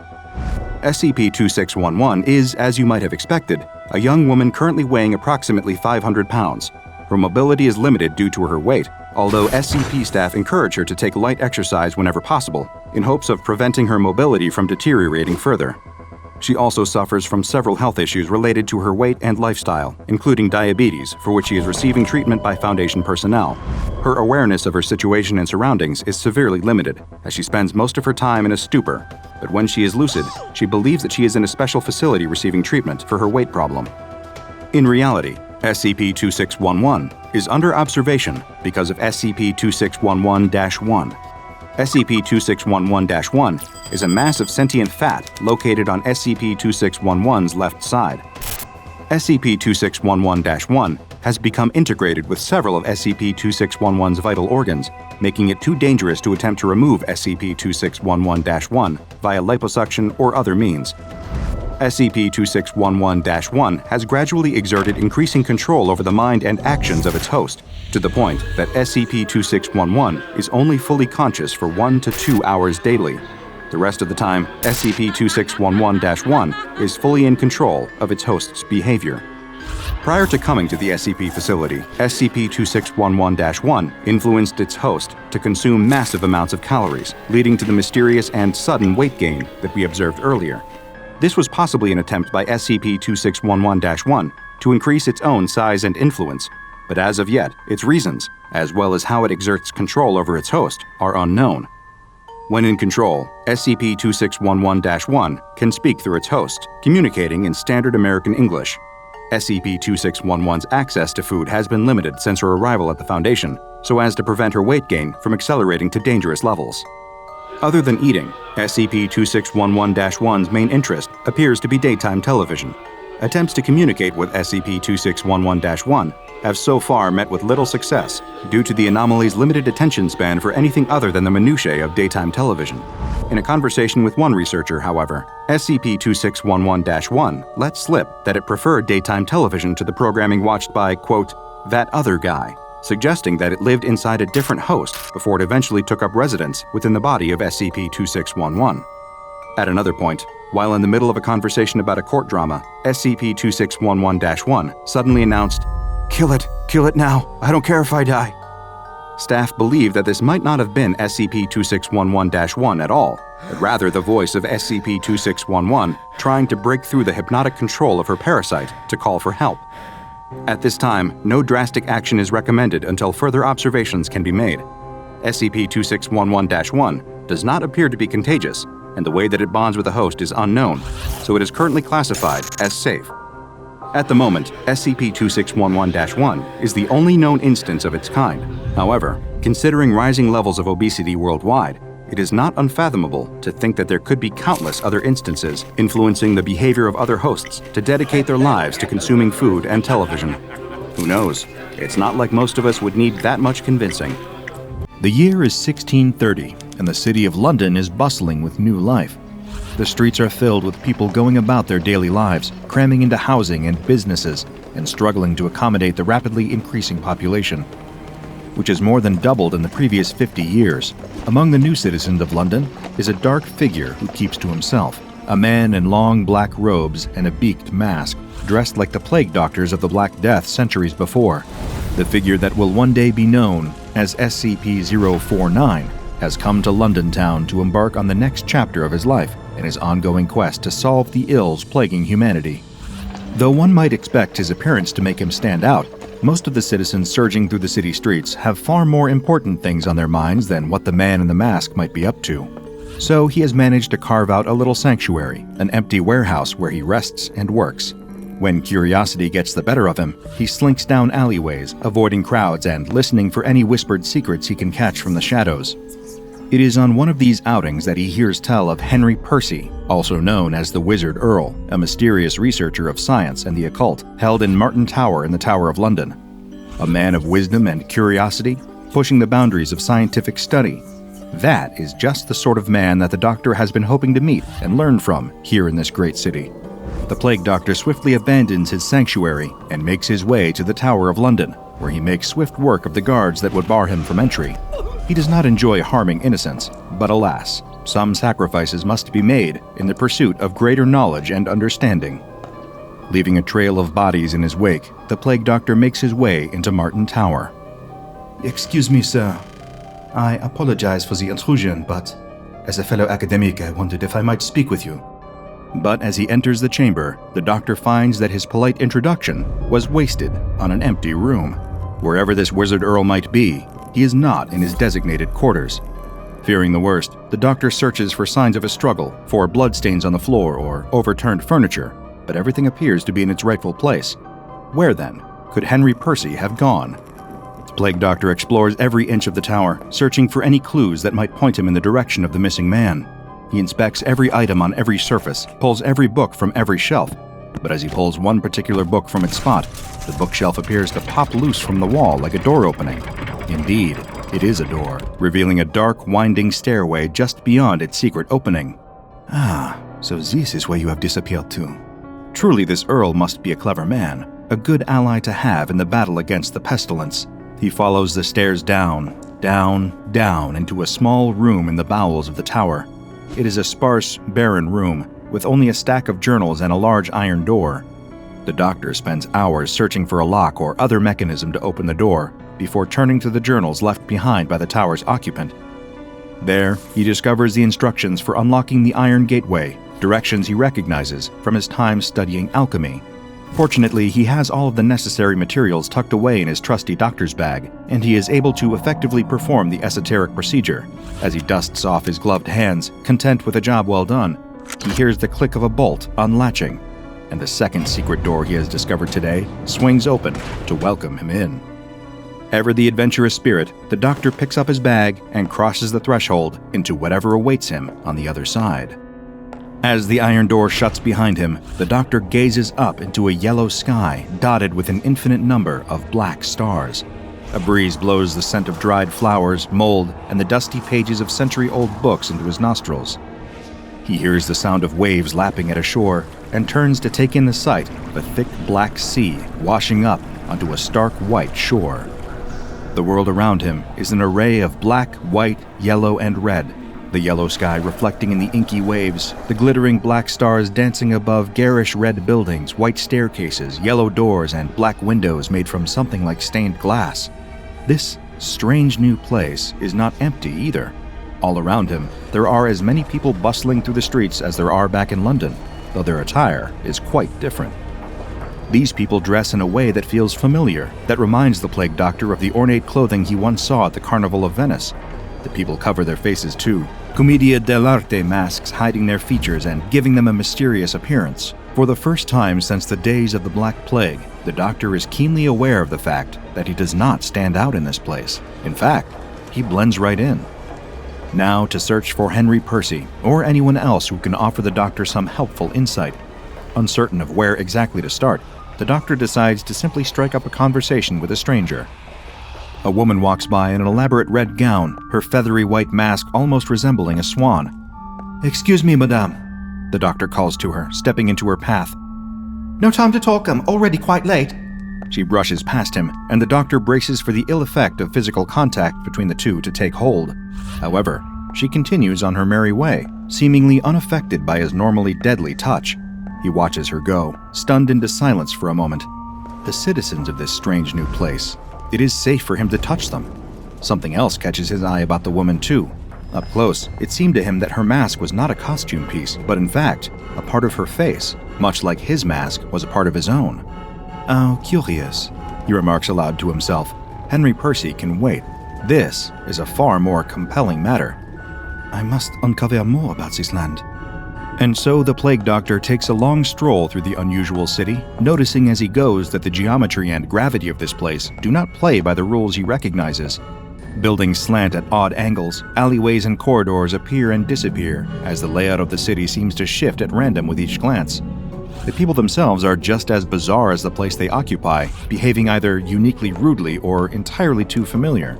Pushing past the doctor with a glare or tugging at his robes insistently, attempting to pull him down an alleyway or into a rapturous bout of sudden fevered dancing in a town square. He refuses these advances as politely as possible and carries on his way. An elegantly dressed couple gives him a friendly wave as they walk by him, not an unusual occurrence. What is unusual is where they are waving from, looking down on him from an upside-down staircase that they traverse with no trouble. Some other gravity source holding them in this reversed position as they disappear into a dizzyingly constructed building. Fascinating. The doctor shakes his head in awe. Then it occurs to him. He should be taking notes on all of this. He opens his bag and digs around for his leather-bound notebook, but can't seem to find it. He stops on the street and begins dumping out the contents of his pack onto the stone walkway. Jars of specimens, salves, syringes, and surgical tools all tumble out, but no notebook. It must have fallen out of his bag somewhere on his journey. Or worse, it could have been stolen by one of these flamboyantly dressed strangers. No, he mustn't allow his mind to jump to the worst possible explanation. Most likely he simply dropped it somewhere, and he only needs to retrace his steps to find it. He begins to walk back the way he came, as best he can find it in city streets that seem to warp and change with every moment like the landscape of a dream.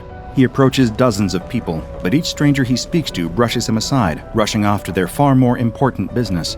They seem to look at him with disdain, like something foul stuck to the bottom of their fine shoes. It is discouraging, and it seems as if the notebook may very well be lost forever.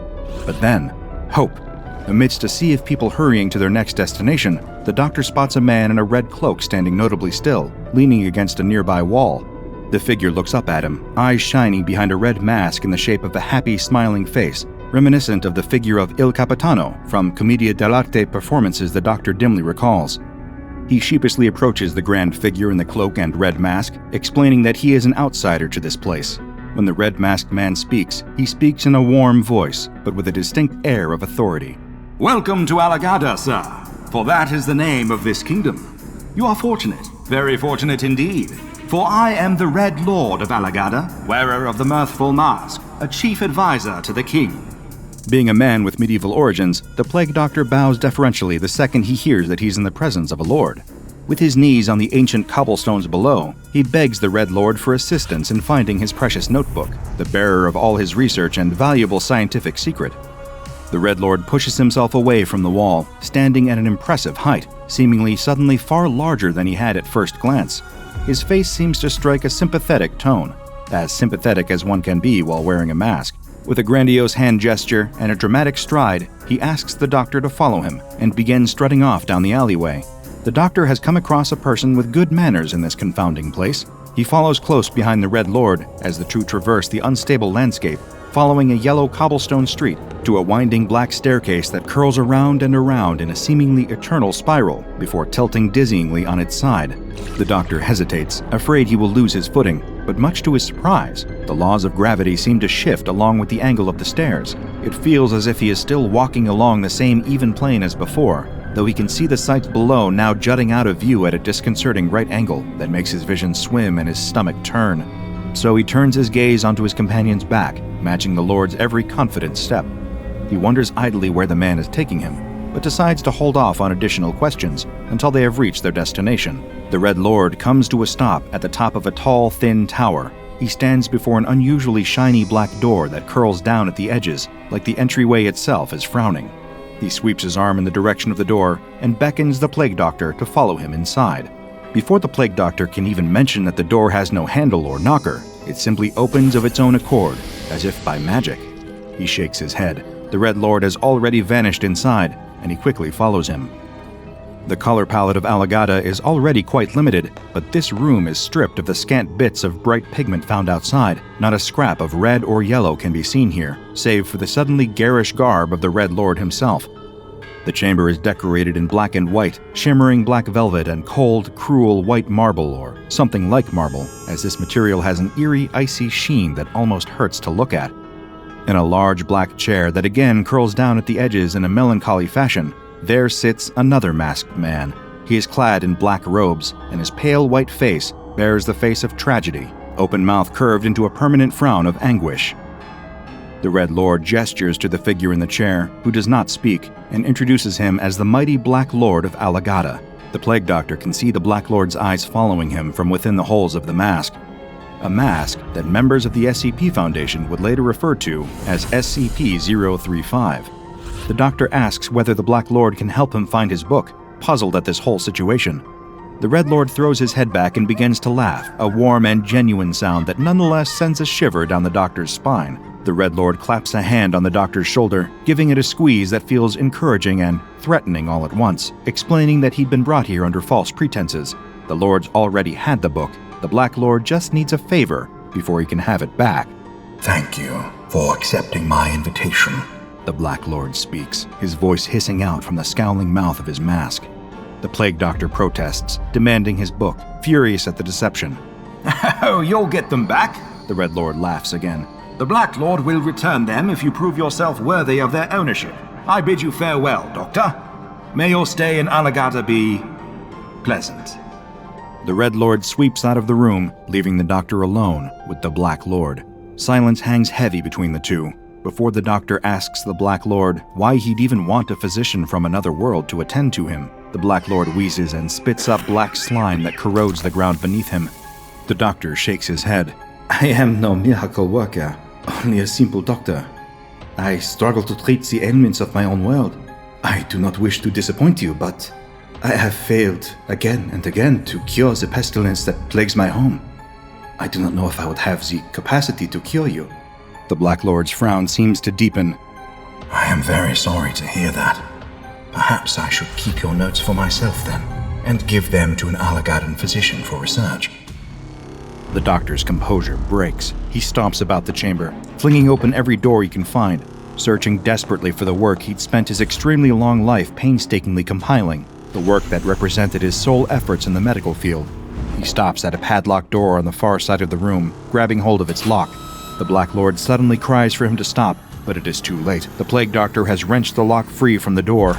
As soon as the Doctor lets the lock clatter to the ground, there is a horrid skittering sound, like the legs of a massive metal spider crawling along a wall. Click, click, click.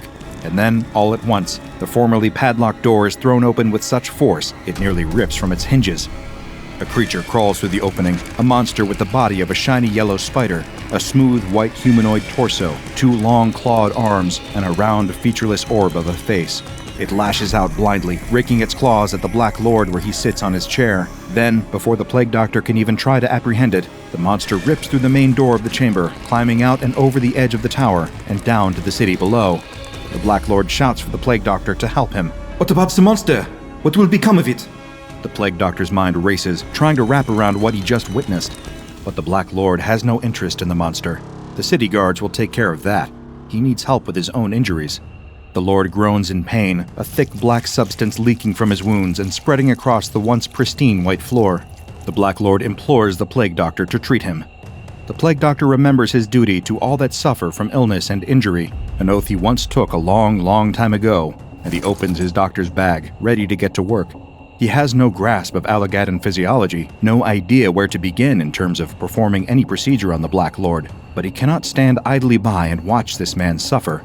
He begins pulling instruments from his bag, vials of phosphorescent elixirs and foul-smelling tinctures, and begins to improvise.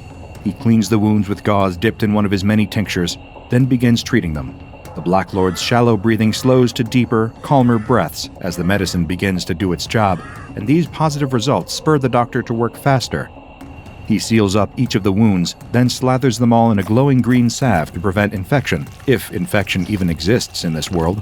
When the work is finished, the Black Lord sits up, seemingly to be completely recovered, except for the visible stitches and the tearing of his robes. Thank you, Doctor.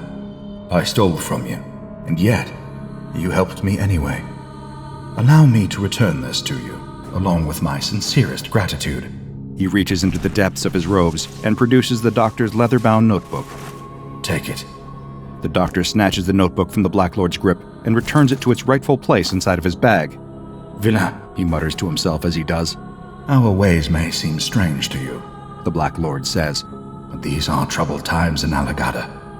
All is not well in the court of the Hanged King. There is deception and betrayal everywhere. All kingdoms encounter periods of strife. the plague doctor remarks.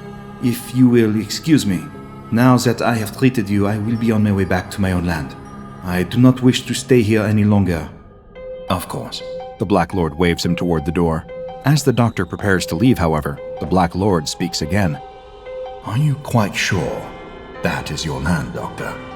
You look quite like the child of a woman I once knew, long ago, who made the mistake of defying the king. She had the face of a crow, as you do. A mask that was not a mask. Excuse me? The plague doctor does not understand. Were you born in your world? Were you a child there?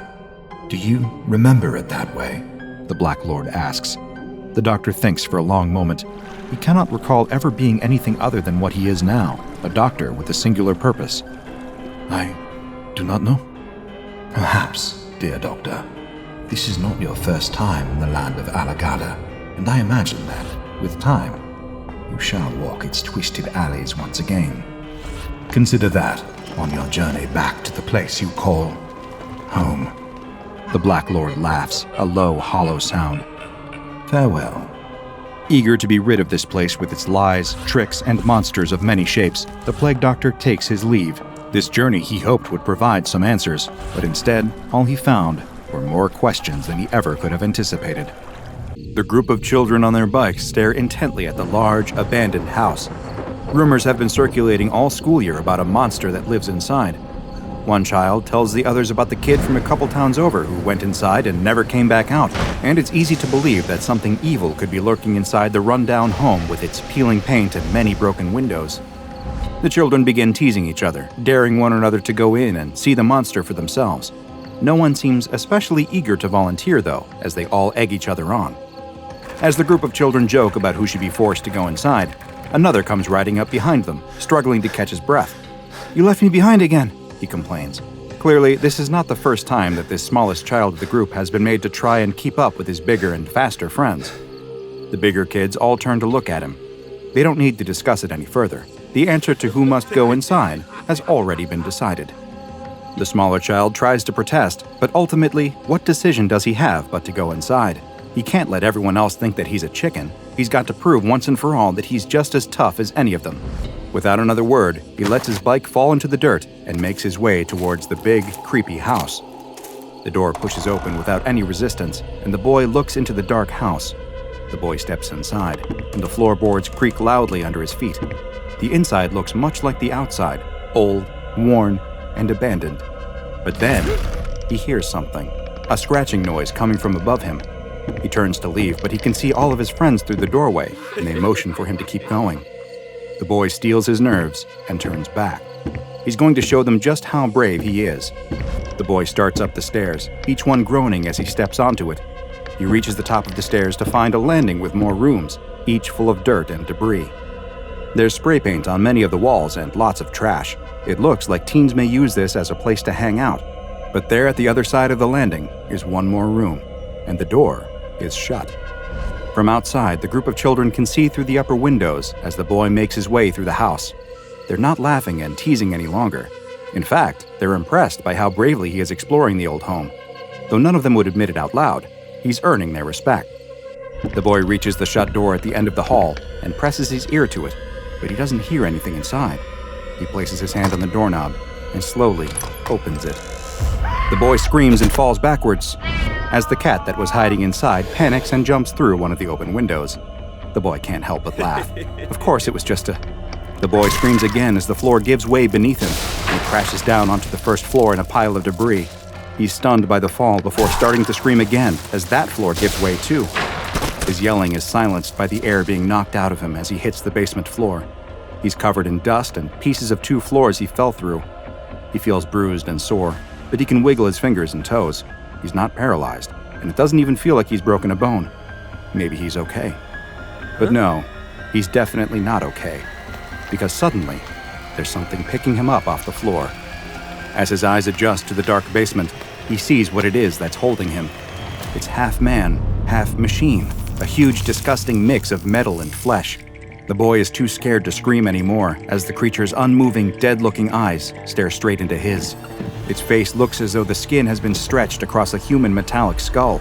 The boy can only watch as the monster raises its sharp, metallic fingers and brushes the dirt out of the boy's hair. The boy starts to whimper, but whatever this thing is, it doesn't seem to want to hurt him. A tinny, robotic voice coming from a small device on the creature's face suddenly breaks the silence. Al anta ala mayuram. The boy doesn't understand, but the robotic man tilts his horrific head to the side and repeats the same thing. The boy is still confused, but he feels like the robot is trying to tell him something. He somehow gets the sense that it's not going to hurt him. Is this the monster that everyone has been afraid of? A misunderstood machine man living down here in the basement? The robot flinches as something is smashed on the back of his head. He tosses the boy to the side and turns to see the boy's friends, each of them armed with pieces of wood and other scraps as weapons. They've come here to save their friend from the monster that they dared him to find. Another runs up to strike the robot, but before he can reach him, he falls to his knees in pain, as do the rest of the children. The creature has begun emitting a high-frequency noise, and the children try to cover their ears. They all feel a searing pain that makes it feel as though their heads will explode. The piercing noise continues to ring out, but the monster looks like it has entered some kind of dormant state and is no longer moving. The small boy is able to slowly get back to his knees, hands still clasped to the side of his head, and stand up. He runs past the monster and his friends who are writhing on the floor in pain, up the stairs and out of the old house. A woman stands at a kitchen counter, chopping vegetables for their dinner that evening, and talking to her oldest daughter about her plans for that weekend, when the back door suddenly bursts open. Standing there is her son, the small boy. He's barely able to whisper the words, "Monster. There's a monster in the basement," before he collapses, blood pouring from his ears and nose, before he begins convulsing on the floor. At the local police station, an officer is speaking on the phone. "I see. Yes, that is quite strange. A metal man? You don't say. I'll send someone out there right away. Don't go anywhere." The police officer hangs up the phone and looks around, making sure no one is nearby or listening to him, and then takes out a cell phone. He dials a number from memory, and someone answers on the other end almost immediately. "Yes, this is Field Agent Patch," the police officer says. "You need to get a containment team out here right away, and a good one too. I don't know what it is, but it's dangerous." An SCP Foundation mobile task force that specializes in containing dangerous humanoid threats soon arrived at the house and took the anomaly into captivity. Misinformation teams concocted a cover story about a gas leak leading to the unfortunate deaths of several of the town's children and administering amnestics to any potential witnesses. Once the messy business of containment was over, though, it was time to figure out just what this strange creature was. SCP-203 appears to have at one time been a Caucasian human male, though its appearance now is far different than it once was. This bipedal humanoid creature stands 2.5 meters tall and weighs roughly 200 kilograms. Both its incredible height and weight are due to the fact that the man's original skeleton has been entirely removed and replaced with a mechanical framework made of cast iron. The metal skeleton is much larger than the original bones, and in many places SCP-203's skin has split from being stretched over it, revealing the mechanical structure underneath. Other parts of the framework appear to have been intentionally made to protrude through the skin, though it is unclear for what purpose. In addition to this larger-than-normal mechanical skeleton, a number of other augmentations are present on SCP-203. Its fingers have been extended into sharpened, hook-like barbs that are approximately 1 meter long. Its lips have been removed entirely, making it clear that there is no movable jawbone, and that the skull is likely one large hollow piece of metal, and there are several more hook-like protrusions jutting out around the mouth area, smaller but similar in appearance to the fingers. SCP-203's legs have been modified as well, with 2 added joints that give them an appearance more akin to a dog's, and its toes have been removed and replaced with a solid piece of metal similar to those found in steel-toed boots. Its chest has no sternum or breastplate, which causes the skin stretched across to pull inward as its diaphragm contracts. Its ears have also been removed, though it still seems to possess hearing that is far beyond that of an average human. And while its eyes still remain, they are held in a permanently forward-facing position by several needles that emerge from the eye sockets. The irises also appear permanently dilated and do not react to light. In place of a mouth is a small speaker covered by a metal grate that is capable of producing basic vocalizations, though with a distinctly robotic sound to them. Tests have shown that SCP-203 has a basic understanding of English, but its own primary language seems to be a type of Arabic, though there are no records of the exact dialect. SCP-203 does not need to eat or drink, and without any visible mouth, it is likely incapable of either. Instead, it runs off of a power cell located within its body that will provide energy for up to 72 hours. After those 3 days, SCP-203 will shut down and enter a hibernation state for 3 to 4 hours, during which its power source will recharge, providing it with another 72 hours of energy. All attempts to examine SCP-203 by either X-ray, CT, ultrasound, and other forms of diagnostic imagery have failed, and attempts at exploratory surgery have triggered its defense mechanisms, which are both painful and deadly. When it perceives that it is being threatened in some way, SCP-203 is capable of emitting a high-frequency droning sound that has a profoundly damaging effect on the human nervous system. The effects of this defense mechanism were able to be observed directly when a D-Class personnel accidentally struck SCP-203 and its droning sound was activated. Immediately after being exposed to the sound, D-104 experienced a severe headache. After 15 minutes, the headache grew worse and D-104 began to bleed from the ears. After a half hour, the D-Class, who had now gone to the infirmary, began to experience seizures and was bleeding from all of his orifices. 10 minutes later, the D-Class was dead. Another test was performed, and the results were nearly identical, with symptoms progressing at roughly the same rate. However, this time, rather than move the D-Class to the infirmary, it was kept in the cell with SCP-203. After 40 minutes, the D-Class was dead, and a few minutes later, 203 finally ceased its droning sound. SCP-203 then approached the body of the deceased D-Class and began to use its own augmentations to start removing the skeleton of the D-Class. While SCP-203 was stopped before it could complete its task, it now appears that the droning sound it produces is a defense mechanism, but may also be a part of the process by which it creates new instances of SCP-203. In interviews with SCP-203, it claims to have no memories of its life prior to its augmentation. It says that it now exists in a near-constant state of pain and confusion, and that the times when its battery is expended and it enters a rest state are its only escape from the pain of its existence. It also claims that it has no memory of what happens once its defense mechanism is activated, nor does it remember what it did to the body of the D-Class that was left in its cell. However, it is unknown just how truthful SCP-203 is being. There has been no way to verify anything that SCP-203 tells researchers, and for the time being, its statements are to be regarded by Foundation staff as an attempt to elicit sympathy or otherwise manipulate them emotionally. It's made several requests for pain-killing medication and anesthetics, but so far, all of these requests have been denied. SCP-203 has been classified as Euclid, and it is kept in a specialized storage bunker at a research site. 2 D-Class personnel equipped with sound filtering equipment guard it at all times, and it is accompanied by an armed escort to any testing or research sessions. Is SCP-203 the ultimate victim? A normal human that was transformed against his will into a crude amalgamation of man and machine? Maybe there is something more to SCP-203, or rather, less. Is SCP-203 fooling all of us? Is this tortured iron soul nothing more than a metallic monster disguising itself with the skin of its last victim? Perhaps with more research, we will one day know the answer. The storm wrenches the fishing vessel in half. The yawning sound of metal buckling and ripping can barely be heard over the explosive waves. Crew members pour out of the fragmented ship, washed away with the water, like ants fleeing a flooding nest. The deck lurches and tips upwards into the air. A wave crashes against it, almost knocking the sailor off the railing, but he clings on for dear life. Soaked through, shivering violently, and feeling the dreaded exhaustion creeping into his limbs, he looks around helplessly as his crewmates drown around him. Only one man remains on the deck with him, but the captain's usual steely confidence has gone. Behind the man's bushy beard and grizzled skin, the sailor sees a little boy scared out of his mind. The captain grabs the sailor by the scruff of the neck and hauls him close enough for them to shout over the sound of the seas around them. I saw her! The captain's rambling and ranting, repeating himself and gesticulating wildly at the seas around them. A naiad! I saw her in the water this morning. Our voyage was cursed from the start. We should never have left port. She's in the water now, The colossal wave throws what is left of the boat through the air. The railing slips through the sailor's fingers as he flies high between the waves. For a moment, the world stands still.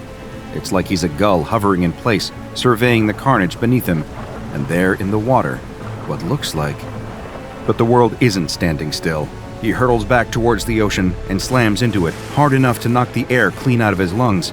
Icy water tugs at him, pulling him downwards, deeper and deeper, colder and colder. Like arms wrapping around him, dragging him. The sailor wakes with a start. Water laps at his face. What were once hulking waves are now little more than ripples. He spits out a mouthful of sand and shakes his head. His body's trembling violently from the cold, but the warm glow of the sun on his back is already doing its best to help him. How on earth had he survived that? There are groans all around him. Dotted along the beach are his fellow fishermen. He hasn't got the energy to count them, but it doesn't look like all of them. Just ahead of him, further up the beach, sits the captain. Rocking back and forth, trembling, the captain noiselessly points a finger out to sea. Using what little energy he has left, the sailor rolls onto his back to see the silhouette of a woman standing there on the water. No, not a silhouette. The morning sunlight is shining straight through her, as if she's made of nothing but water. She steps delicately across the surface of the water, walking towards the coughing fishermen who have all seen her by now. There's a delicacy to how she walks, tiptoeing gently on the rippling water, as if scared of disturbing it even slightly. The light dances and glitters on her skin like it does across the ocean. No, not skin. She really is made of water. Every inch of her is composed entirely of what looks like the purest, cleanest water the sailor has ever seen. Was it her? The arms that he felt dragging him through the water? Did she save him? Did she save all of them? The water nymph waits with the men until the ambulances arrive. She walks across the sand, going between them. Every few minutes, she dips her toes back in the sea and takes what looks like a deep breath, even though she has no lungs to fill. Then she's back amongst them, offering noiseless comfort. There's an old abandoned house just up from the beach, what looks like the mansion of a former millionaire. In apparent fascination, the nymph keeps going over to examine the ornate fountain in the courtyard. Even in a state of disrepair, the fountain is stunning. She lowers herself gently into the water and disappears under the surface, just as the first ambulance rounds the corner. As the paramedics wrap the foil blanket around the sailor and walk him to the vehicle, he catches the nymph poking her head out of the surface of the fountain's water. He's not the only one to see. Tucked just out of sight near the tree line is a nondescript black sedan with a group of men sitting inside. One of them takes a photograph of the water woman in the fountain, while another talks urgently over the phone. The sailor has barely been in the back of the ambulance for 2 minutes before one of the men from the car approaches him. The man holds an expensive-looking watch in his hand. "Excuse me, sir, does this belong to you?" The sailor sits up suspiciously. He's about to open his mouth to refute the man when the needle penetrates his thigh and the amnestic fills his bloodstream. By the time the sailor arrives at the hospital, all his memories of the previous 24 hours have slipped away into the abyss. The containment team is at work in less than 6 hours, while a group of agents, dressed in scrubs, follow the ambulances to the hospital to ensure all accounts of the ship's crash have been entirely erased. Another team sets to work, cordoning off the beach. A tourist family, excited about their day at the beach, argue with the disguised agents cordoning off the road. "I'm sorry, ma'am, but there's nothing we can do. A shark sighting is a shark sighting. We just can't risk it today." Meanwhile, a steady stream of construction vehicles rumbles past, followed by a large Home Depot truck. They all pull up outside the mansion, where a team of agents has the fountain surrounded. Tasers and cattle prods at the ready, they grip their weapons at even the slightest ripple of water. Excavators get to work quickly, drilling at the ground around the fountain and cracking through the paving stones. And before anyone nearby has any clue of what's happening, the fountain has been removed, loaded into the back of the watertight fake Home Depot truck, and has disappeared over the horizon. The water nymph refuses to poke her head out of the water the whole way. The world around her is dark and dry. It shakes and rumbles for hours. The beautiful fountain she'd climbed into just a few hours earlier now feels tiny. There's barely enough water in here for her to swim in a circle. She'd always observed these strange-looking vehicles from a distance, lifting her eyes up above the waves for a few minutes to watch them crawling along the dark roads with their 18 wheels. She'd always wondered what was inside all of them, with their colorful paints and strange names. At least she now has some idea of what Home Depot does. Part of their business model evidently involves kidnapping. To stop the panic rising up too high in her chest, the water nymph focuses on stilling the water in the fountain. All of the bumps and turns in the road, she focuses all her energy on holding all the water in place and keeping it level. If the water around her is still, maybe she won't feel so scared. It isn't really working. But at least her precious little amount of fresh water isn't spilling out all over the watertight inside of the container. She's just about convinced herself that she's used to her cage when it suddenly stops. The rumble sound cuts out, the shaking stops, and voices somewhere outside discuss what to do with her, saying words like containment protocol, initial testing, and security measures. The water nymph dips her head back below the surface of the water as the rear doors open. She's going to make the most of this. That's what she's decided. Having spent all her life underwater, observing the humans from afar, she'd always dreamed of one day meeting one. There had been moments, sure, times when she'd wave at a child on the deck of a ferry or guide a ship through the fog, but up close? Never. They look funny, these people. When you see them up close, they're such strange colors, so fleshy and hairy.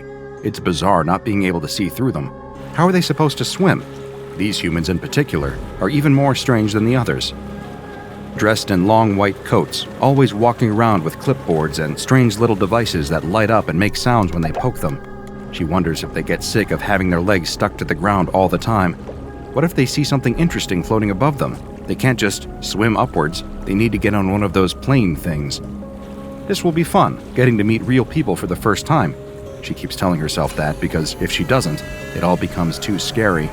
They haven't put her back in the sea, a river, or even a pool. They've just kept her in her fountain. It sits right in the middle of a brightly lit chamber. 4 white walls, a white ceiling, and a white floor. 1 white door.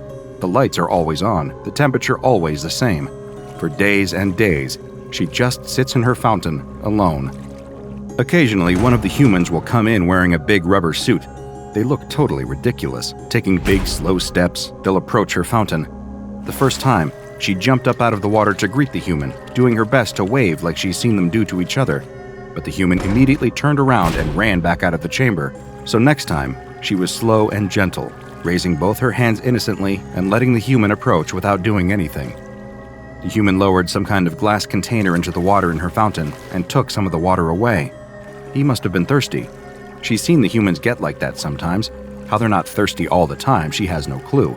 It doesn't look like there's a drop of water anywhere in them, except for their eyes. She tries to catch the human's eye as he leaves, but he just walks straight out of her chamber, carrying away the little container of water. But this time, she has an idea. She waits patiently for a few days, waiting for another one of the humans to come and see her. It's hard to tell how much time has passed because it's always sunny in here, but it must have been a few days by now. Sure enough, the door opens, and a human in another big rubber costume comes in. She rises out of the water slowly so as not to scare them and lets her form melt and shift. Feeling her body flow into a different shape, she does her best to copy the human's big rubber suit. She's practiced this for years in the sea, copying the shapes of different humans she sees. The human stops walking and stares at her. She tries to wave again. The human waves back. Success! For almost a minute, they stand there waving at each other. She knows this is longer than most humans would wave at each other, but it's just so exciting she can't help herself. Maybe this will be her first friend. Imagine that, having a human friend. The human takes a hesitant step towards her. This is her chance. Lifting herself up and out of the water, the nymph steps out of her fountain for the first time. She pauses, careful not to spook the human. They do scare very easily, but this time, he stays. Better than that, he takes another step towards her, then another until they're within touching distance. She can feel the water beating in her chest, pumping excitedly through her body. The human has another one of those glass containers in its hand. It raises the container up slowly for her to look at. She leans in to see why this strange little creature is showing her a piece of glass. She's seen these 1,000 times before in the seas. There's glass and plastic everywhere for her to look at. What's so special about this one? The human takes a swipe at her. The glass container strikes the side of her head and extracts a chunk of water. She staggers away, hands raised in fear. What had she done wrong? Why did the human do that to her? She feels faint. Her head swims and not in the usual pleasant way. Her body works hard to redistribute all the water around her body, rebuilding that part of herself in a split second, but it doesn't stop the pain or the sudden wave of tiredness. She stumbles back into the fountain and plunges beneath the surface, letting the water merge with her body again. But the surface of the fountain isn't still. It trembles and shakes as she lies at the bottom in fear. Why had the human done that to her? By the time she has the courage to peek out of the water again, the human is gone. The lights in the ceiling seem brighter than ever. The next day is the first time she really misses the sea. She would race from coast to coast, feeling herself getting dragged along in the ocean gyres as she flowed between continents.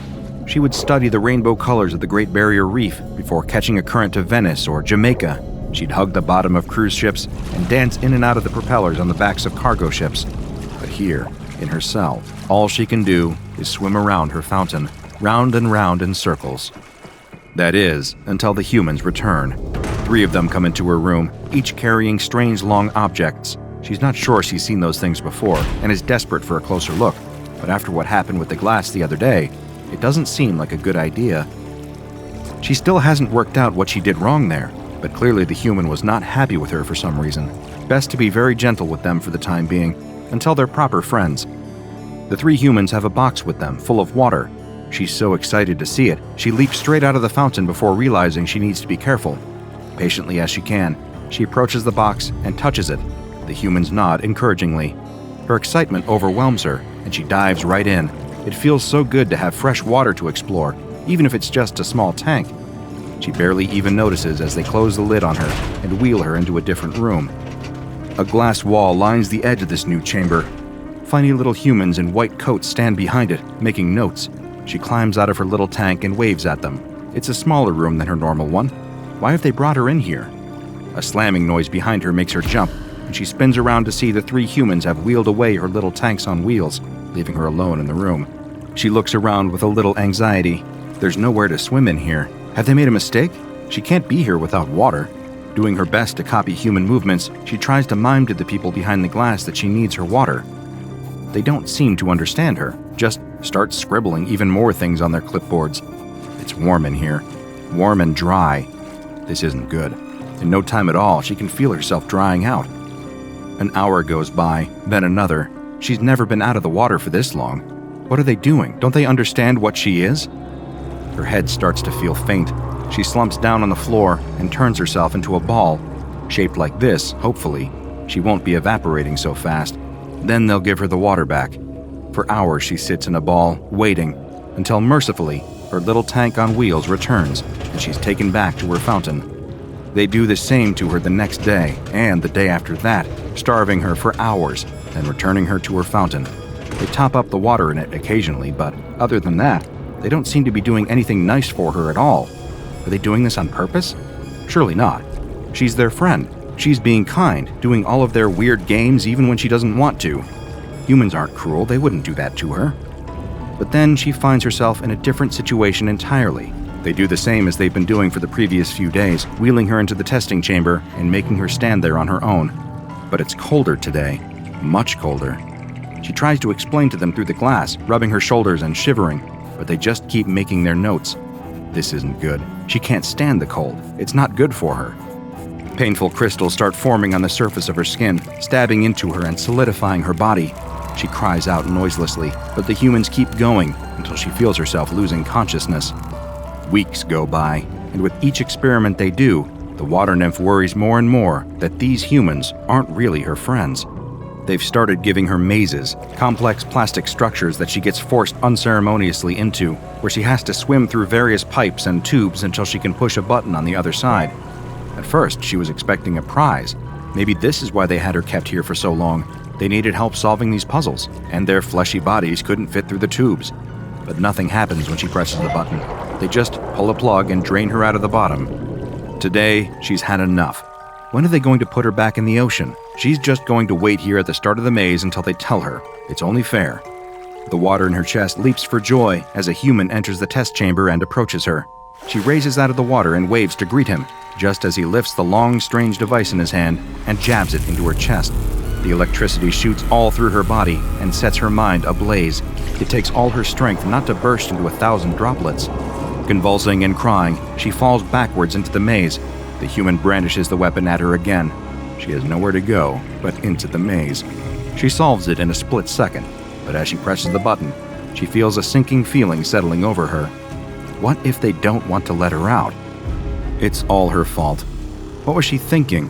Her one shot at making friends, and she'd blown it.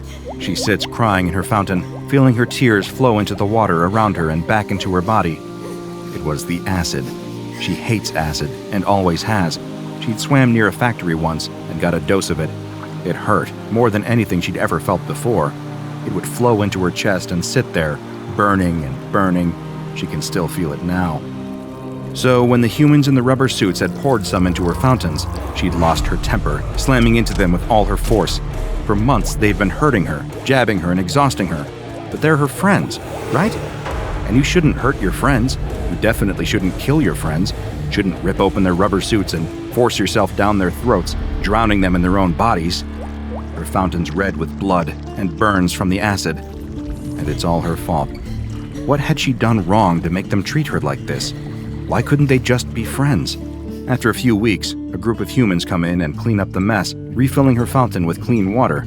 She doesn't lift her head above the surface. They install a pipe above her fountain that drip feeds water onto her. Drip, drip, drip. And just like that, she's no longer seen as human. Drip, drip, drip. The lights burn white. The door stays closed. Drip, drip, drip. The water nymph sits in her fountain. Drip, drip, drip. After a year, she stops crying. A year after that, she gives up on thinking, too. 3 years of near silence pass, with only the sound of dripping water from the pipe, until the door to her chamber opens. Something flutters in her chest. She lifts her head out of the water. A friend? Check out the DrBob Patreon and become a junior researcher today. Now go and watch another entry from the files of DrBob, like SCP-3063. A fly is your new telepathic therapist.